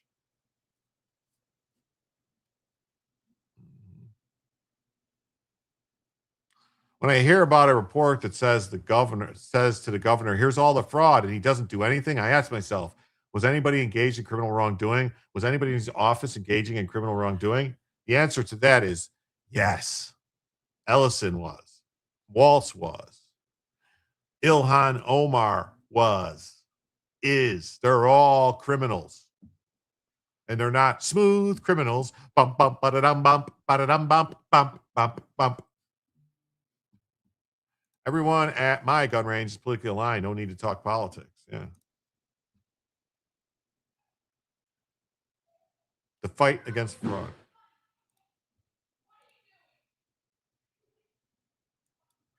As the White House task force seeks to hold fraudsters accountable and fix the broken system, we have not found a single mention of the rampant fraud epidemic from several potential Democratic presidential candidates like AOC, Pete Buttigieg, Kamala Harris, and J.B. Pritzker. What does Vice President J.D. Vance think about that? How does he plan to fix the broken government programs so that they are safe from fraud in the future? The Vice Chair of the White House Anti-Fraud Task Force, Andrew Ferguson, joined me and Vice President J.D. Vance exclusively on that and more. Here's part 2 of my exclusive interview. We talk about addressing fraud from the back end with arrests, but how do you intend to address it through the front end? I know you've mentioned AI as a component. So all the agencies are supposed to have anti-fraud prevention systems in place. The Biden administration turned a lot of those off and let them languish. And what we were able to do, basically sort of like building on the DOJ effort, is work with these agencies with the data that they have, the data that other agencies have, and publicly available data, and build technological solutions, most of which are AI-driven, that can take all of these data. And so when a claims payment request comes in, basically AI puts up a flag and says, very likely fraudulent. And all of the agencies have administrative authority to withhold those payments until they know that this is a real person that's actually qualifying for this request. If you have to do that by hand, if you have to have individuals go out and figure all these out, the money just goes out the door, and then you have to get DOJ to chase it. They can't get it all back. So using these advanced automated technological solutions, that's the way you supercharge the effort, and you keep the money in the agencies rather than watching it go out the door, chasing it. And the reality is, we've learned in this process, so much of this money that goes out the door leaves the country. It goes into the hands of like an immigrant here in America, and they send it to another country, including Somalia. That is why this is so important. It's got to stay in the agency, and AI is. Thank you, Handy News. Dr. Handy Oz has News spoken about has rated foreign the governments stream on getting Rumble. taxpayer Thank money. you. He's talked about the Cuban government in Florida. He's talked about the Russian mafia. What have you seen? We've definitely seen a number of foreign governments. We've seen foreign terrorist organizations potentially benefiting from these resources. But oftentimes, yeah, it's somebody who will take money fraudulently from the federal government, let's say an illegal alien from Central America, and then send it back to a drug cartel or send it back to a sex trafficking ring. So it's, again, what I always try to remind people is there are so many layers of victims. There are the taxpayers who are being fleeced. There are these programs that are not getting, people cannot access these programs to get the benefits that they have earned. But all at the same time, you've got the worst people in the world sometimes who are getting money from the American taxpayer. It's funny. Yes, the worst people in the world, i.e. Democrats. The demon rats are stealing all our money through this fraud. This is all a grift, a scam. It's the same as what happened with that, what was his name? The Sam Bankman-Fried, who was stealing all the money and siphoning it back around through a circle from Ukraine, coming back around and pumping it back into demon rat political coffers, campaign coffers, and other donations. It's the same thing. It's the same grift. It's always the same. They rob us blind. They take our money. We try to help people with money, and they steal the money and give it to the politicians. They run it through other offshore accounts, do different things, and it's all a scam to take our money, to steal our hard-earned money. Yes, Raiders, smash all the Bootins. Drug trafficking in Central America instead of ensuring that a low-income kid gets the food they need. It's insane. All but it's laundering, something, again, that we allowed to happen for too long under the Biden administration. And now, thanks to the president, we've turned it back on. We've flipped the switch, and we're taking this stuff seriously in a way we never have before in the federal government. Yeah, the pauses on new hospice, the letters to the blue states. What are your message to whistleblowers? We've had a whistleblower come on our show. We've had one who was too fearful to come forward for retaliation. What's your message to them? Come to us. I mean, look, Nick Shirley was incredibly brave by going into those places, confronting those fraudsters, and just shining a light. That is how this has to work, is Americans who are sick of their dollars vanishing from their pockets, not just from their pockets. Remember, like we were talking about with the vice president in the press conference, these states are supposed to be using this money to stop. Honest question. NASCAR Mo has a great question. Honest question. Is there one entity program that is not freaking corrupt and stealing our money? I can't think of one. I honestly can't. Honestly, I can't. I think there's always graft. There's always graft in every government program. That's why they say like all these things. And that's why if you notice these Democrats always come up with these programs like Gavin Newsom had this program for hearing aids for kids. And it ended up costing like $70,000 per hearing aid. Like they gave like 300 hearing aids away at $70,000 a pop, you know, and what else they do. Now they're doing this crazy thing where they want to give people diapers. So they're hired Gavin Newsom's wife's company or something to buy diapers for these kids, and all these people are getting jobs and paid money to give diapers away. How about just give away gift certificates for diapers or something? Why would you have to have these places go out to buy the diapers so then they can take the diapers and give them to the people? Yes. Yeah. Jim's a dog person. I'm at home. Yes, I am a dog person. Bella is here. Bella was activated. Bella, we have a special goal when the show, and basically it's like the first $50 it goes towards Bella Vision, or 25 by person. So we already hit that goal. And the only ones are those never passed or funded. Yeah, it's the only ones that aren't robbing us is the ones that don't get passed. Definitely. Love me some puppers. Yep. Only hope I have is extreme left is younger generations. By the time these kids get responsible, they will turn conservative. Well, they're saying that this new generation, it's turning more conservative, the younger generation. Yeah, just give them coupons. That's right. Just give them a coupon and go get the diapers. You don't have to do this whole thing where hire an NGO that's your wife runs to give diapers to people. If you want to give diapers, just give diapers. You know, give the circle jerk it is. Dog's name is Bella. What you are seeing is Bella Vision. Yes. It's okay to share handy news link here for. Yes, it's okay. You can share it. You're fine. Go ahead. Definitely.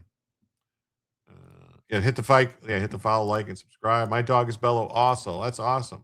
Yes, no problem. Yep. Older abuse. These are our parents and grandparents that are supposed to be benefiting from this money, and they're just not. It's vanishing into the ether, or worse, it's going into the pockets of our adversaries. Whistleblowers can supercharge these efforts, both stopping it in the agencies and with the Department of Justice leading the prosecutorial effort. We have things in the works that we are going to incent whistleblowers to come forward, but whistleblowers should come forward, you'll be protected, and you will be doing your country an unbelievable service. I look forward to seeing those incentives. Sure, what do you want to see? Vice President J.D. Vance, I'm wondering if this surprises you. I had should be a repost button. Room do an extensive search. There should be a repost button there. I just looked and saw it right here, a repost button.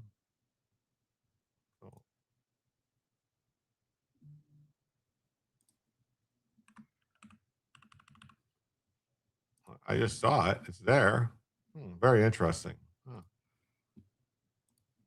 Most links are okay. Yeah, as long as it's not, you can, anyone, most whistleblowers get demonized. Yes, they do.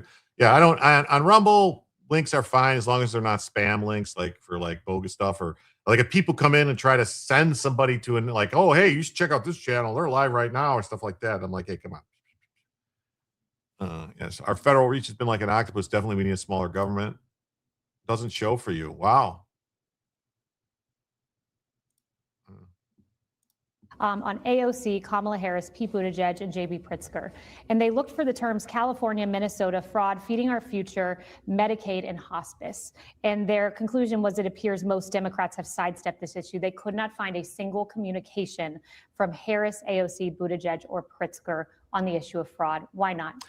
Well, because I think that so many of these people don't want to appreciate that, first of all, their constituencies are benefiting sometimes from the fraud. How many illegal aliens vote in United States elections? I don't know the answer to that question, but we know that when they do vote, they typically are going to vote 90% for Democrats. If you look at the Somalia fraud ring in suburban Minneapolis, a lot of that money was being funded to Democratic caucuses, to left-wing NGOs. So we know that, unfortunately, many of the beneficiaries of fraud are actually, sometimes indirectly, the Democrat Party and the Democrat Party's leadership. I would say it's not indirectly. I would say it's directly. The Democrats are directly benefiting from the fraud. That's why they're not doing anything about it. Yes, we are. They are destroying our country. It's the frog in the pot, and I'm most definitely feeling it here in Western New York. Yes. I'm like, why are we paying for all of you stealing money? That's what I want to know. PV Green says, my Bella is a huge hound, and I also have a Pibble. Well, cool. I like Pibbles. Jason says, what's your thoughts on postponing a military operation at request of the UAE and Saudi Arabia? No. There's some weird stuff going on. I saw a report today that there's a bunch of Pakistanis, like a bunch of Pakistani jets and troops in Saudi Arabia, that they came to Saudi Arabia to help defend Saudi Arabia. Like, does that mean our troops don't need to be there anymore in Saudi Arabia? We can leave? Because it would be a bad idea.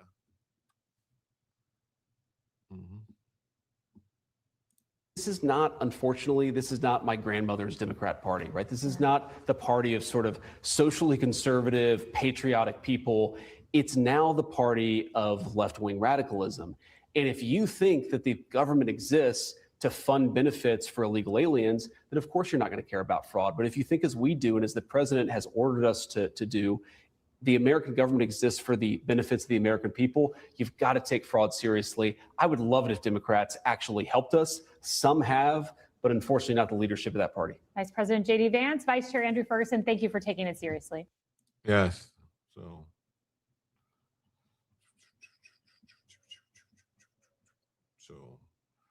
Tackling fraud is nothing new to California, which is why Newsom implemented a moratorium on all WHO hospice providers. Yeah, sure he did.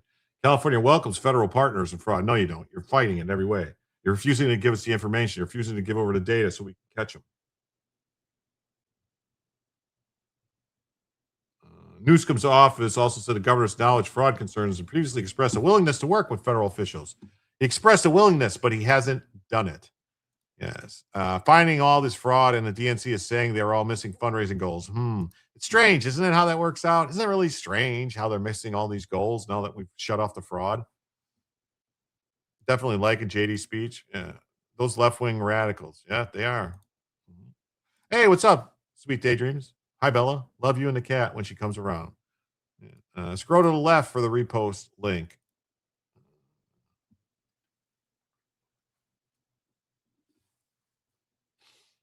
Hello, Zol. Hello, Dusky Dawn. How you doing today? I will have a barbecue party if California gets a Republican governor and LA mayor, and one can always dreams. A huge barbecue party. Well, I'll come. I will come if you do. If they win and you have a party, I will come. And I will force other people to show up, like Joe and like Ricada and Bronca. I'll force them all to go.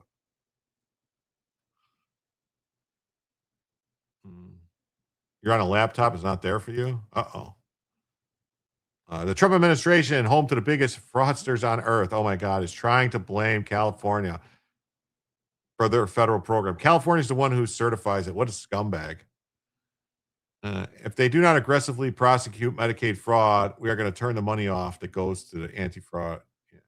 Oh, here, this is more. Okay. Another video.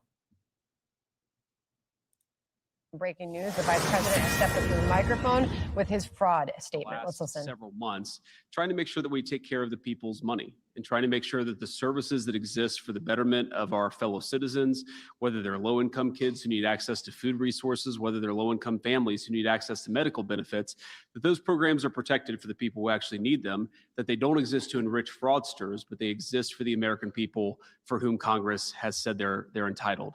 And that's exactly what this fraud task force is about. One of the things that I thought going into it, but that I've learned about fraud, is that it always has two fundamental victims. The first victim is the American taxpayer, who is generously paid into these programs in an effort to give their fellow citizens a leg up. But it also has as its victims the people who are meant to benefit from these programs, who are not able to benefit, or maybe are benefiting less because of what a disaster some of the fraud has wrought in these programs. And let me just give you a few concrete examples of what we're worried about, of what we're targeting, and also what we're going to do to solve some of these problems. So first, we're announcing that the federal government is deferring $1.3 billion in Medicaid reimbursements from the state of California. And the simple reason is because the state of California has not taken fraud very seriously. And because of that, we see a lot of the consequences that I just referenced. And again, let me highlight the fact that this really is two separate victims. So there are California taxpayers and American taxpayers who are being defrauded because California isn't taking its program seriously. But also you have people who've been prescribed medications that they don't even need. Sometimes they've had drugs put into their bodies that they don't need because fraudsters have actually encouraged false prescriptions and false administration of medications. So think about this. You're just a person trying to go see a doctor. You assume that your doctor is doing the right thing, but these fraudulent healthcare providers are getting rich by giving people medications they don't even Great need. idea, Nunya. It's a defrauding of the We American get to keep our taxpayer, money, but and they it's don't a have to worry about it violation being of the taken. trust that should exist between every American and the people who prescribe the medications. That's one thing that we're targeting. And this is why we're taking this action, is because we want California to get serious about this fraud. The second thing I want to talk about, and it requires a little bit of background explanation, is that we are going to very aggressively encourage the states to take Medicare fraud more seriously. So I think a lot of you understand, but for those of you watching at home who don't appreciate this, the Medicaid system that exists in the United States is really 50 separate systems. The federal government pays most of the Medicaid money, but then each of the individual states actually administers the Medicaid program. Now, we have red states and blue states that go after fraud aggressively, but we also unfortunately have some states, mostly blue states, unfortunately, that do not take Medicaid fraud very seriously. So you have what's called Medicaid Fraud Control Units, or MFCUs. These Medicaid fraud, these anti-fraud units within the Medicaid program, we generously, meaning the federal government generously gives these fraud control units many, many billions of dollars across the United States of America so that they can take Medicaid fraud seriously. But let me just give you an example to highlight how absurd some of these Medicaid fraud programs are, because they're not actually being used at all. This is a tool. This is a tool that we want the states to use, but unfortunately, a lot of states aren't using these tools at all. Let me highlight this with just a couple of separate statistics. So the Hawaii Medicaid the Hawaii Medicaid program has received billions and billions of dollars from the federal taxpayers. And of course, Hawaii taxpayers have paid in a lot of money into this program over the last years as well. Guess how? Well, they try to cut them off, and they try to get the fraud, and then they run to these leftist judges, and the judges go, you can't just cut the money off. You have no proof that there's fraud. They're like, look at all this fraud. Well, that's no proof that these are fraud. They're like, wait, so we have to convict people of fraud before we can stop paying them the money? That's crazy.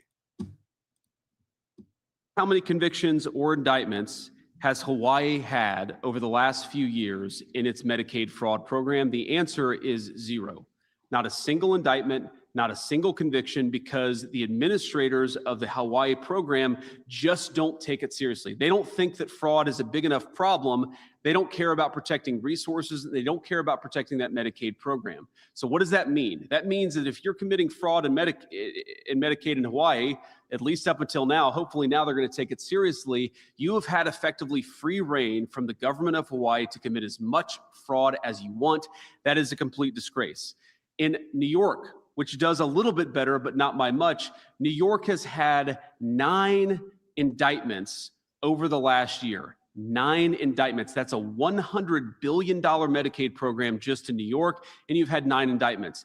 Indiana, which has about another a third fire of the at the population of the Palisades. state of New Great. York, has had more than 4 times as many indictments over the same period. So does anybody here seriously think that the good people of Indiana are 12 times more likely to commit fraud than the people of New York? No, of course not. That's absurd. What is happening is that the leadership in New York are just not taking the fraud issue seriously. They're not using these anti-fraud control units to actually investigate and indict the fraud. So what are we going to do to fix that? Today, we are sending across 50 Medicaid programs. We are sending letters that will require them to show that they are effectively and aggressively prosecuting Medicaid fraud in their states. And if they do not aggressively prosecute Medicaid fraud, we are going to turn off the money that goes to these anti-fraud units. And I would say a couple things about this. Turn off the money. You may think, obviously, this is a Republican administration. We're And all it's looking proud for Republicans up valid here. people. Yeah. You may think that this is purely a red state or blue state issue. That's actually not true.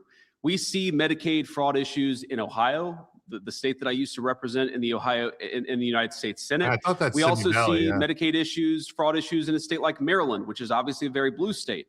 But both Ohio and Maryland have worked with us to take this issue seriously. They've worked with the guys behind me. They've worked with our entire team to make sure that they take fraud seriously. Again, this does not have to be a red state or a blue state issue. This is just basic good government.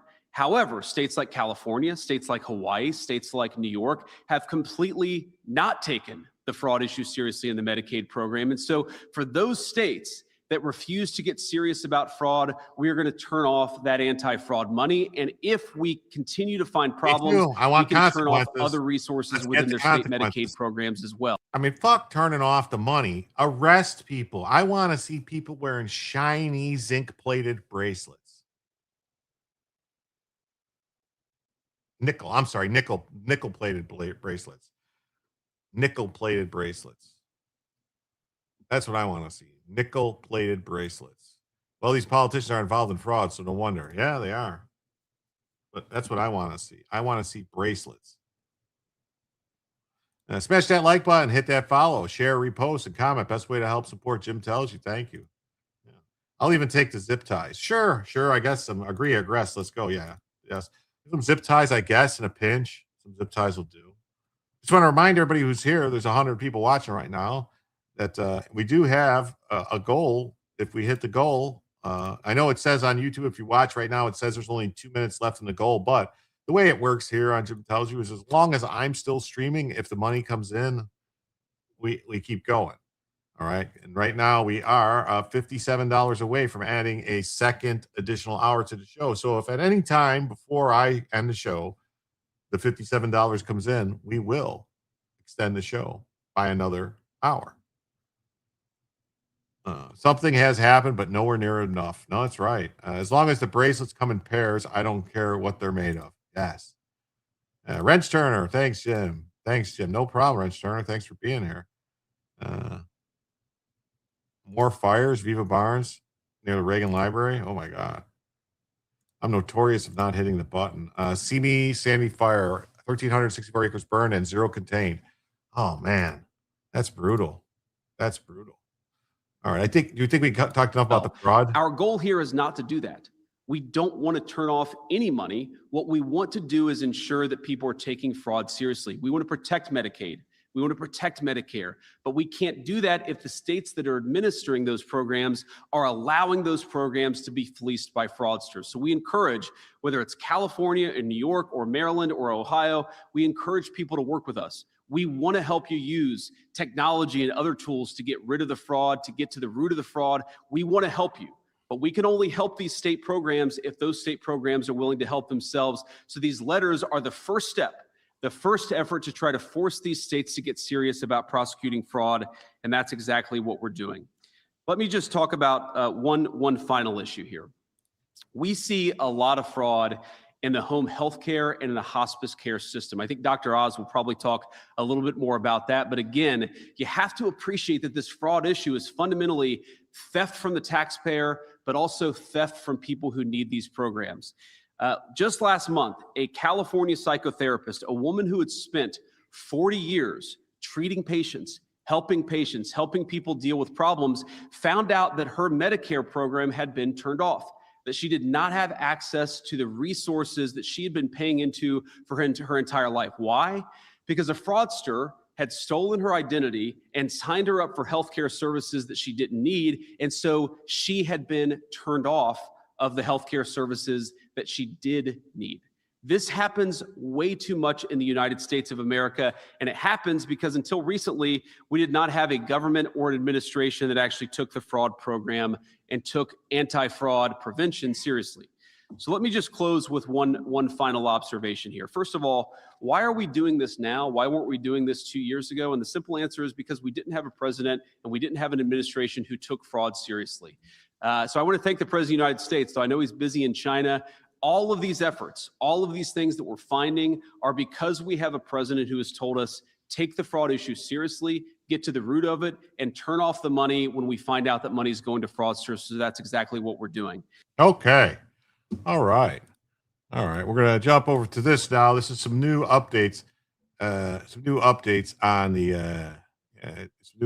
the shooting. I want to see every politician who lies, fraud to be arrested. They might have to follow through with that, what they say. Yes, that's what I want to happen. Problem, they will make fraud claims against innocent, sick individuals and let the actual fraudsters go. I hope not. I hope not. I hope not.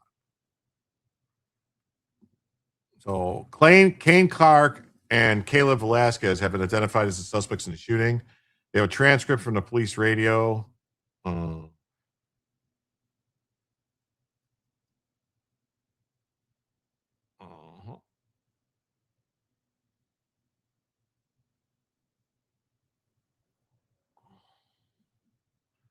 So here's the radio dispatch stuff.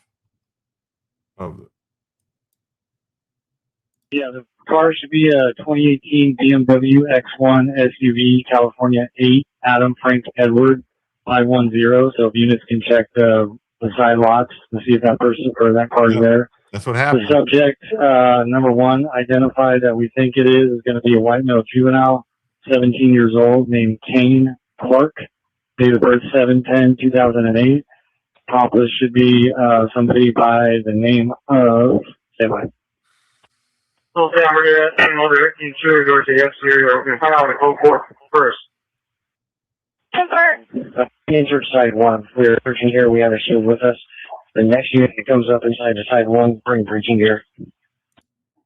For units, the vehicle is abandoned on the street. 1940, we'll need to lock that vehicle down, and then the accomplice is going to be somebody that might be referred to the name of Caleb. He's a 19-year-old adult right now, both dressed in camo fatigues as previously aired. Is there a unit that can make it to the car? 926 Merriman now. Is there a unit to cover? We'll take that. 10-4. And 1940 further should be armed with these were the items stolen from the house. Do you think he has the mark of Cain? I wonder if he has the mark of Cain. That would be a little on the nose if he had the mark of Cain. With a 9mm handgun, a shotgun, and a Mini 14. So a Mini 14, none of those are considered assault weapons. None of those are considered assault weapons. We know we got this that was shared from locals, from Viva Barnes locals, but it's just more fires near the Palisades.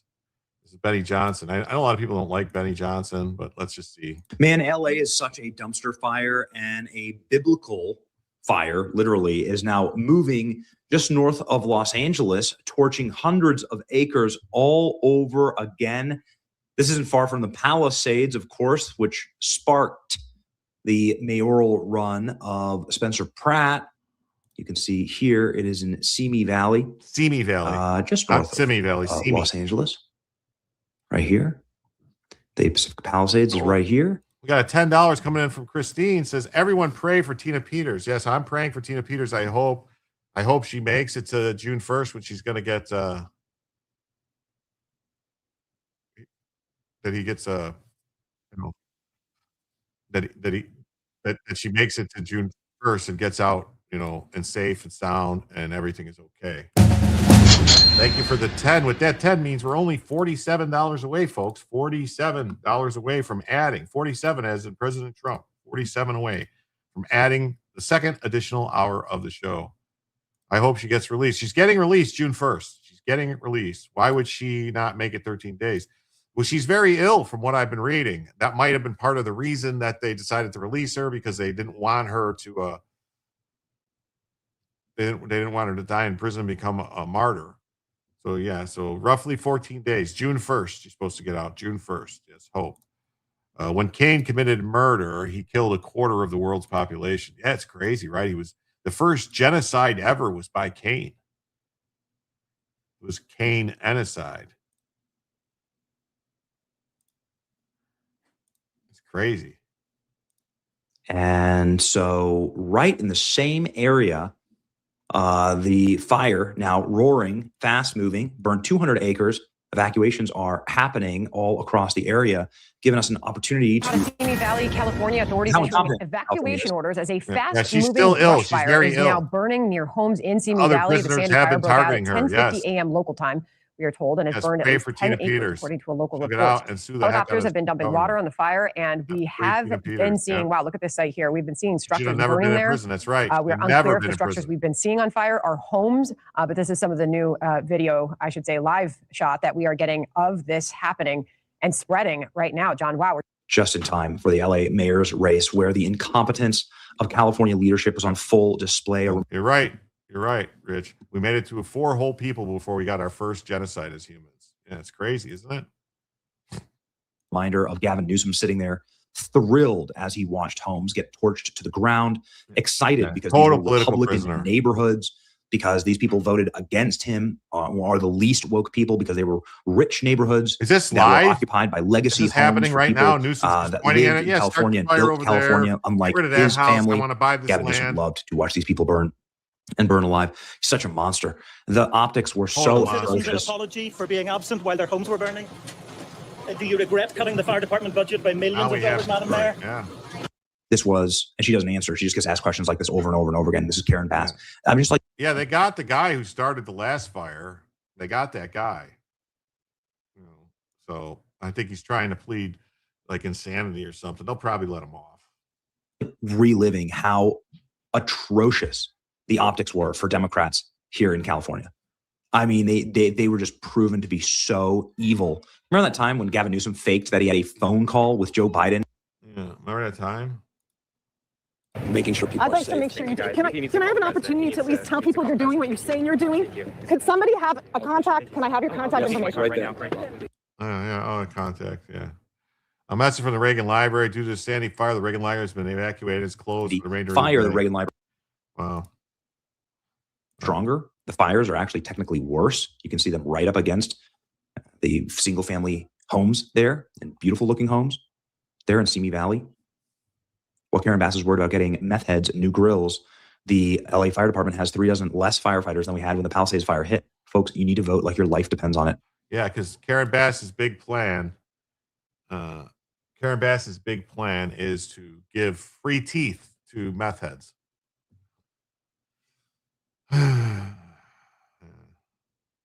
Yes, check out Handy News. Give them a check out. Oh, and if you guys are a little, have you guys all had dinner? Have you guys all ate today? Have you consumed anything to eat? Do you feel like maybe you could use a little protein as a little pick me up to help you make it through the rest of the night? Because if you haven't already, you should try King of Biltong over there at BiltongUSA.com. That's right, www.BiltongUSA.com. I personally just got a nice order from Biltong USA. I got myself some peri peri Wagyu and some peri peri Angus, along with some Ghost.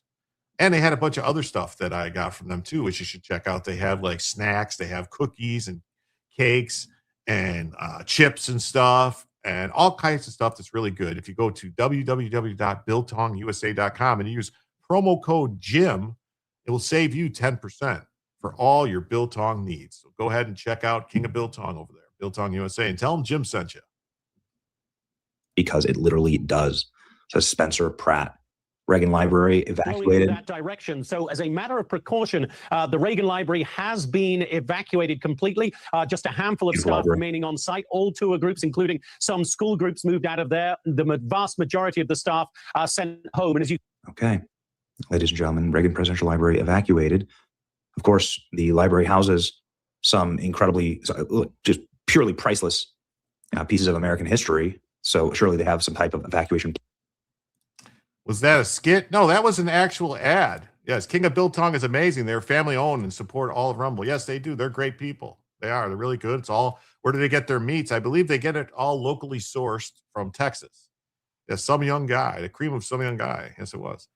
Yes, buy some meat from King of Biltong at www.BiltongUSA.com. Use promo code JIM to save 10%. Those 8-ounce bags makes excellent gifts. Biltong hurts your ulcers. It tastes so good, though. Well, they do sell other stuff there. They do sell. They got a whole bunch of stuff now. Basically, it's called like Anton's Kitchen now is what it's called. Like that they sell stuff from. They have a whole bunch of other stuff. Like I said, they have cookies and cakes and candies and stuff from around the world that you can get. From Australia, Canada, Britain, stuff like that. It's very good. Just check it out if you haven't already. Plan were the fires to actually threaten the library itself. Evacuations have been ordered. Fast-moving brush fire in Simi Valley as the fires rage. All right, we'll have to keep an eye on this. This was brought up earlier when we were talking about the merger of Dominion Electricity and another huge, I can't remember what the name was, that merged to create the largest utility firm in the country. But look at this chart of the prices, the cost. Virginia electric retail price. Look at how it was like steady, up, down, up, down, up, down, up, down, steady. All right.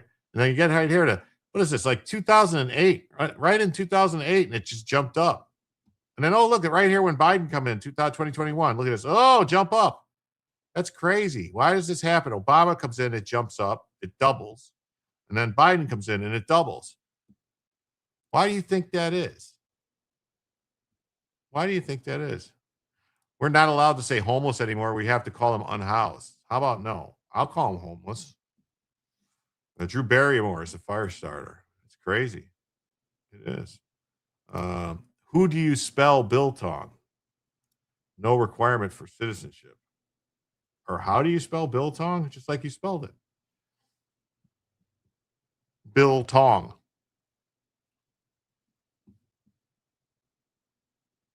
So these rates are crazy, man. Crazy rates, man. Look at that.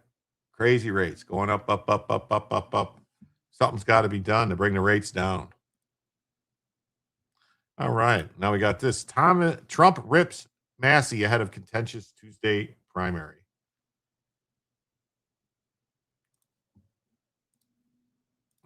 President Trump on Monday urged supporters to vote out Rep. Thomas Massey in his upcoming Tuesday primary, marking his latest effort to neutralize the libertarian-leaning lawmaker. Yeah, Biltong, 1L. Yes, you live in Virginia. It's crazy, right? Require the receipts to be citizens. Yeah, Biltong, 1L. The worst congressman in a longest storied history of the Republican Party is Thomas Massey. He's an obstructionist and a fool. Vote him out of office tomorrow. It'll be a great day for America. Trump previously backed a primary challenge to Massey before endorsing him in 2022. The Kentucky Republicans' libertarian streak has frequently seen him clash with his own party on budgetary and foreign policy matters. Massey faces the Trump-endorsed Ed Galrain on Tuesday in what's become the most expensive House primary in history. Driving much of the expenditure has been pro-Israel groups frustrated with Massey's skeptical attitude towards U.S. support for that country. My power just jumped 250 in 1 month in New Zealand. They trying to make me homeless. They're raising it everywhere. It is crazy. Where's it? It is crazy. Our electric bill is about $500 in the winter for a small house. Did sunshine dip out? I think so. $500 a month. It's crazy. Yeah. I live in Austin, blue, and have land 100 miles northeast of here, total red. One day we will retire at the farm and get out of the city. In the city. Wasn't DeSantis going to have Massey as his VP when he was running for president? I don't know if that's true. I heard people say that, but I don't know if it was ever announced who his running mate was going to be, because usually you got to get like really close to the convention to announce that, who your VP is going to be, usually. When they say the most money spent where, I always wonder. At the bakery? Usually it's on advertising and stuff like that. Electricity prices are going nuts. Time to supplement with solar. The problem is the solar is super expensive too. Like to put solar on your house, if you want to put solar on your house and get like an actual battery or something to be able to, to store it so that way you have electricity at night and stuff like that, you're going to spend upwards of 50 to 70,000. Like a lot of money, depending on the size of your house. Like I looked at getting, I was going to get the Tesla has like solar roof panels. Like they're actually like roof tiles that are solar. Each one's a solar tile or something. I was going to get them put on my house I was going to get like, they call it like a Tesla wall. I was going to get 3 Tesla walls. That way I would have enough electricity for like a week or something like that, which you don't really need that much, but I just wanted to be sure. It was 120 grand is what they quoted me. I was like, whoa, seemed a little over the top. I'm assuming I'll just die when the fit hits the shan. Oh, well. Plus magnetism. Yeah, that could be an issue. Solar at the farm. They wanted to pay us $600 an acre a year for 30 years. No, thank you. We need land for food.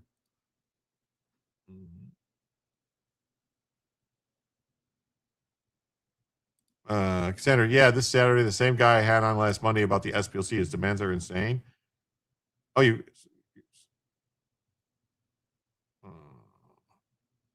yeah, 120,000. That's what they quoted me to do it for Tesla panels and the three things. A 2,300 acre fire north of Simi, 10% contained, less populated area, but still causing spitting of air assets. He wants to prove how I lied about the Gretchen Wood Network. You mean the Fed-napping hoax? Someone's accusing you of lying about the Fed-napping hoax that they set up and entrapped the people? Because it's all it was an entrapment. It was like a building block for the January 6th. That's what the Fed-napping hoax was. They were trying to work it out to see what they were going to do. And the same group of people were trying to be like, oh, they wanted to have the same thing, like at they wanted to do a stage, a dry run for a riot at the Capitol in Michigan. Yeah, it was all set up. They drove the people there. They did all the stuff. It was like 4 people that weren't feds and like 12 feds. It was a total entrapment scam, the Fed-napping hoax. I'm hearing that locally in Northern Illinois that a lot of times people are requiring solar panels be taken off when buying homes. Well, they do. Like, there is some weird stuff going on with solar panels with your insurance companies as far as like for roof insurance and stuff like that. Like a lot of times, sometimes they're damaging the roof, causing people to get more leaks in the roof, causing damage to the house and stuff. Why is it legal for 3,500 data centers when the water used is literally our water? He said you lied about it in our date on the SPLC. This guy is looking for social media clips, not a serious yeah, that's terrible. I generally, when people are like that, I just kind of go, all right, whatever, I'm done. I'm not going to argue with you. We'll talk offline. Oh, okay.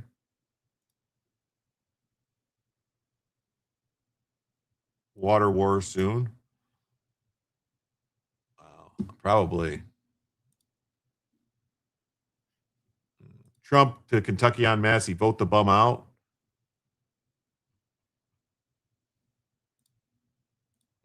Trump calls on Rep. Thomas Massie. Kentucky, get this loser out of politics.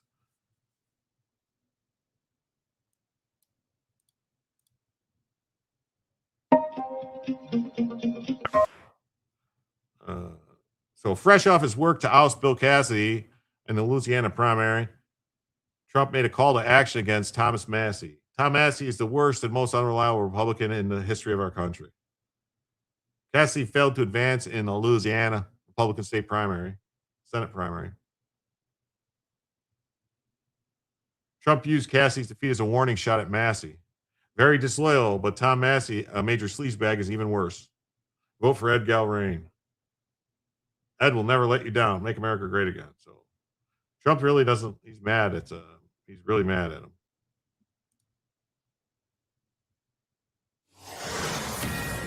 Welcome back to a Fox News alert. Voting is now underway in Louisiana for the state's primary elections.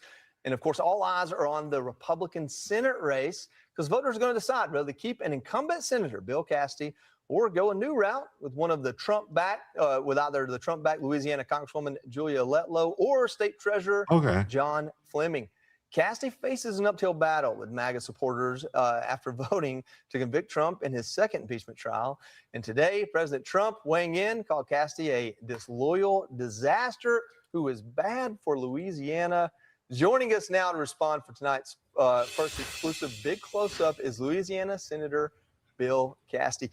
Senator, endorsement. Massie gets funded by the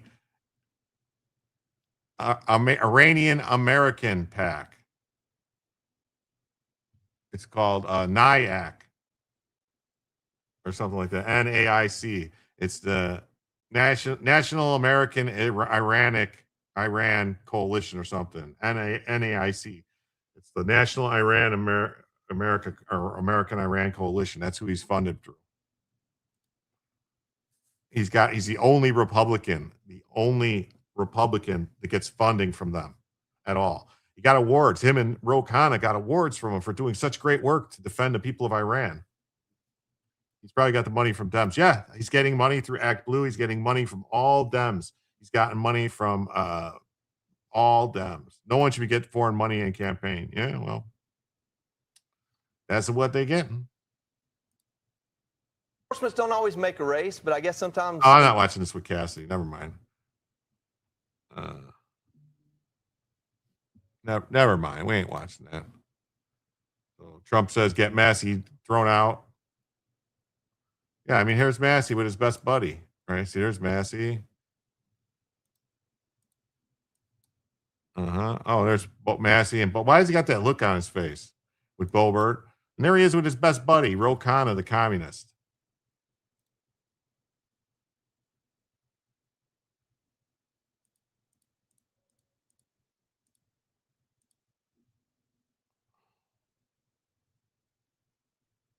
This from NBC says, Thomas Massey confronts the full force of Trump's wrath in a Republican primary. He deserves it, I think.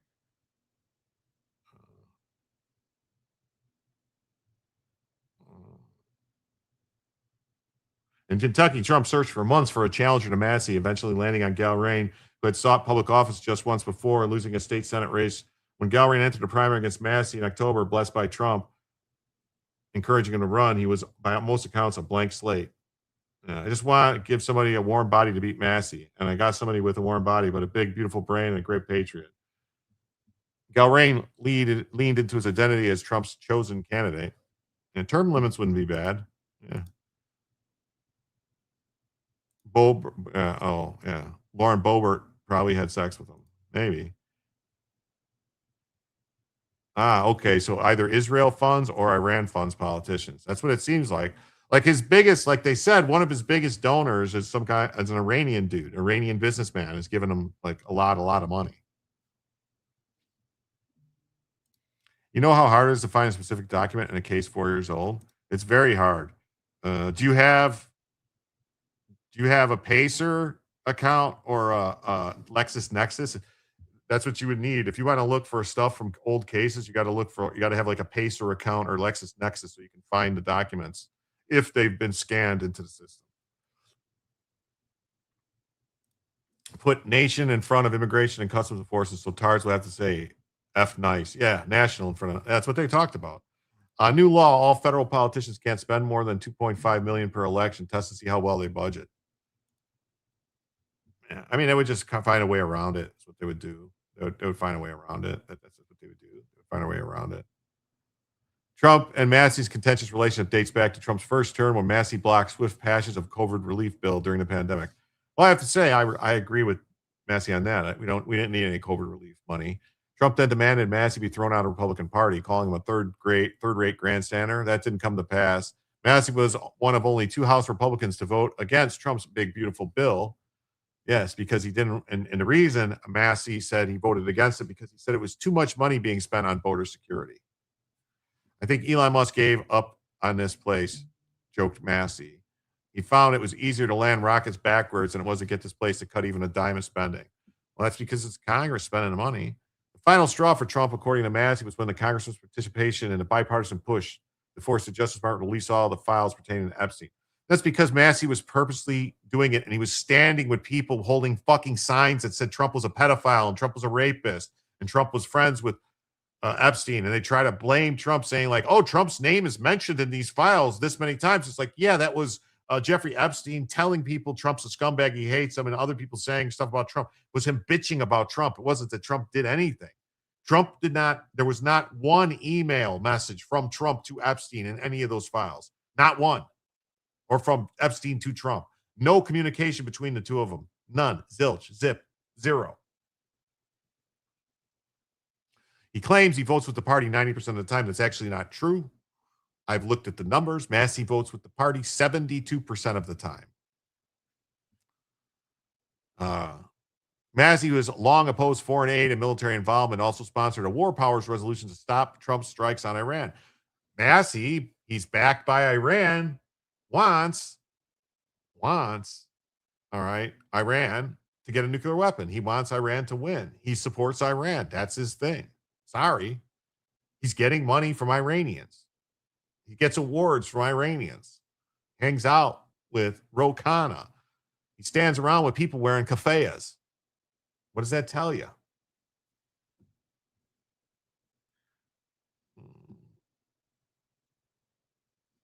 So, and then Boebert said, I support both these men, and it makes you angry, bless your heart.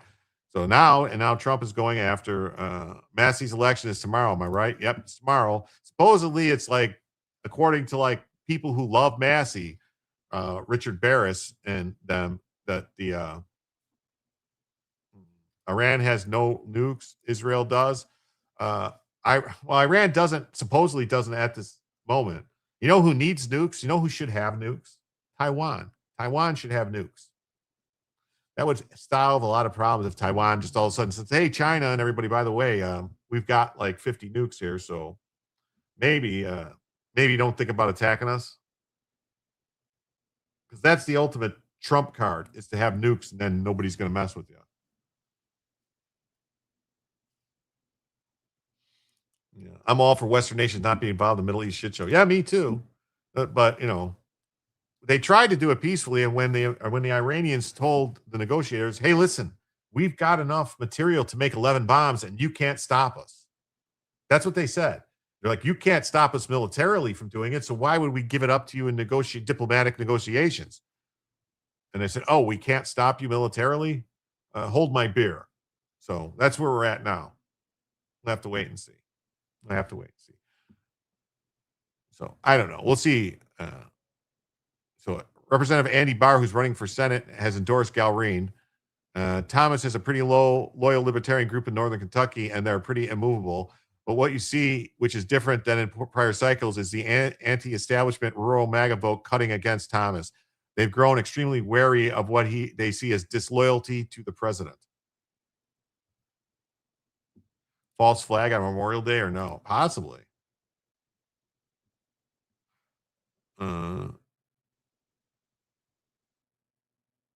Okay. Massey argues the outcome will come down to turnout, and he points to a sharp generational divide. Well, Kentucky is known for being having a way to drive turnout. You know, that will actually have people go around in buses to drive people and get them to vote and make people, take people to different things, different stuff, and they'll give people, like, it's very widely known that in Kentucky, like for every vote someone gives, they get a shot of whiskey. And then if somebody who like brings people in, how important they are, if they bring other people, they get a bottle of whiskey.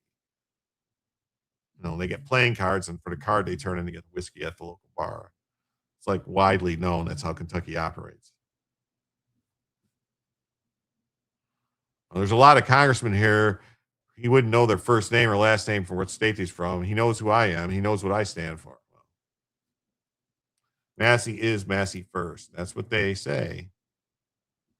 Well, everybody, we are rapidly approaching 4 hours, and it doesn't look like we're going to hit that last $47 to extend the show by an hour.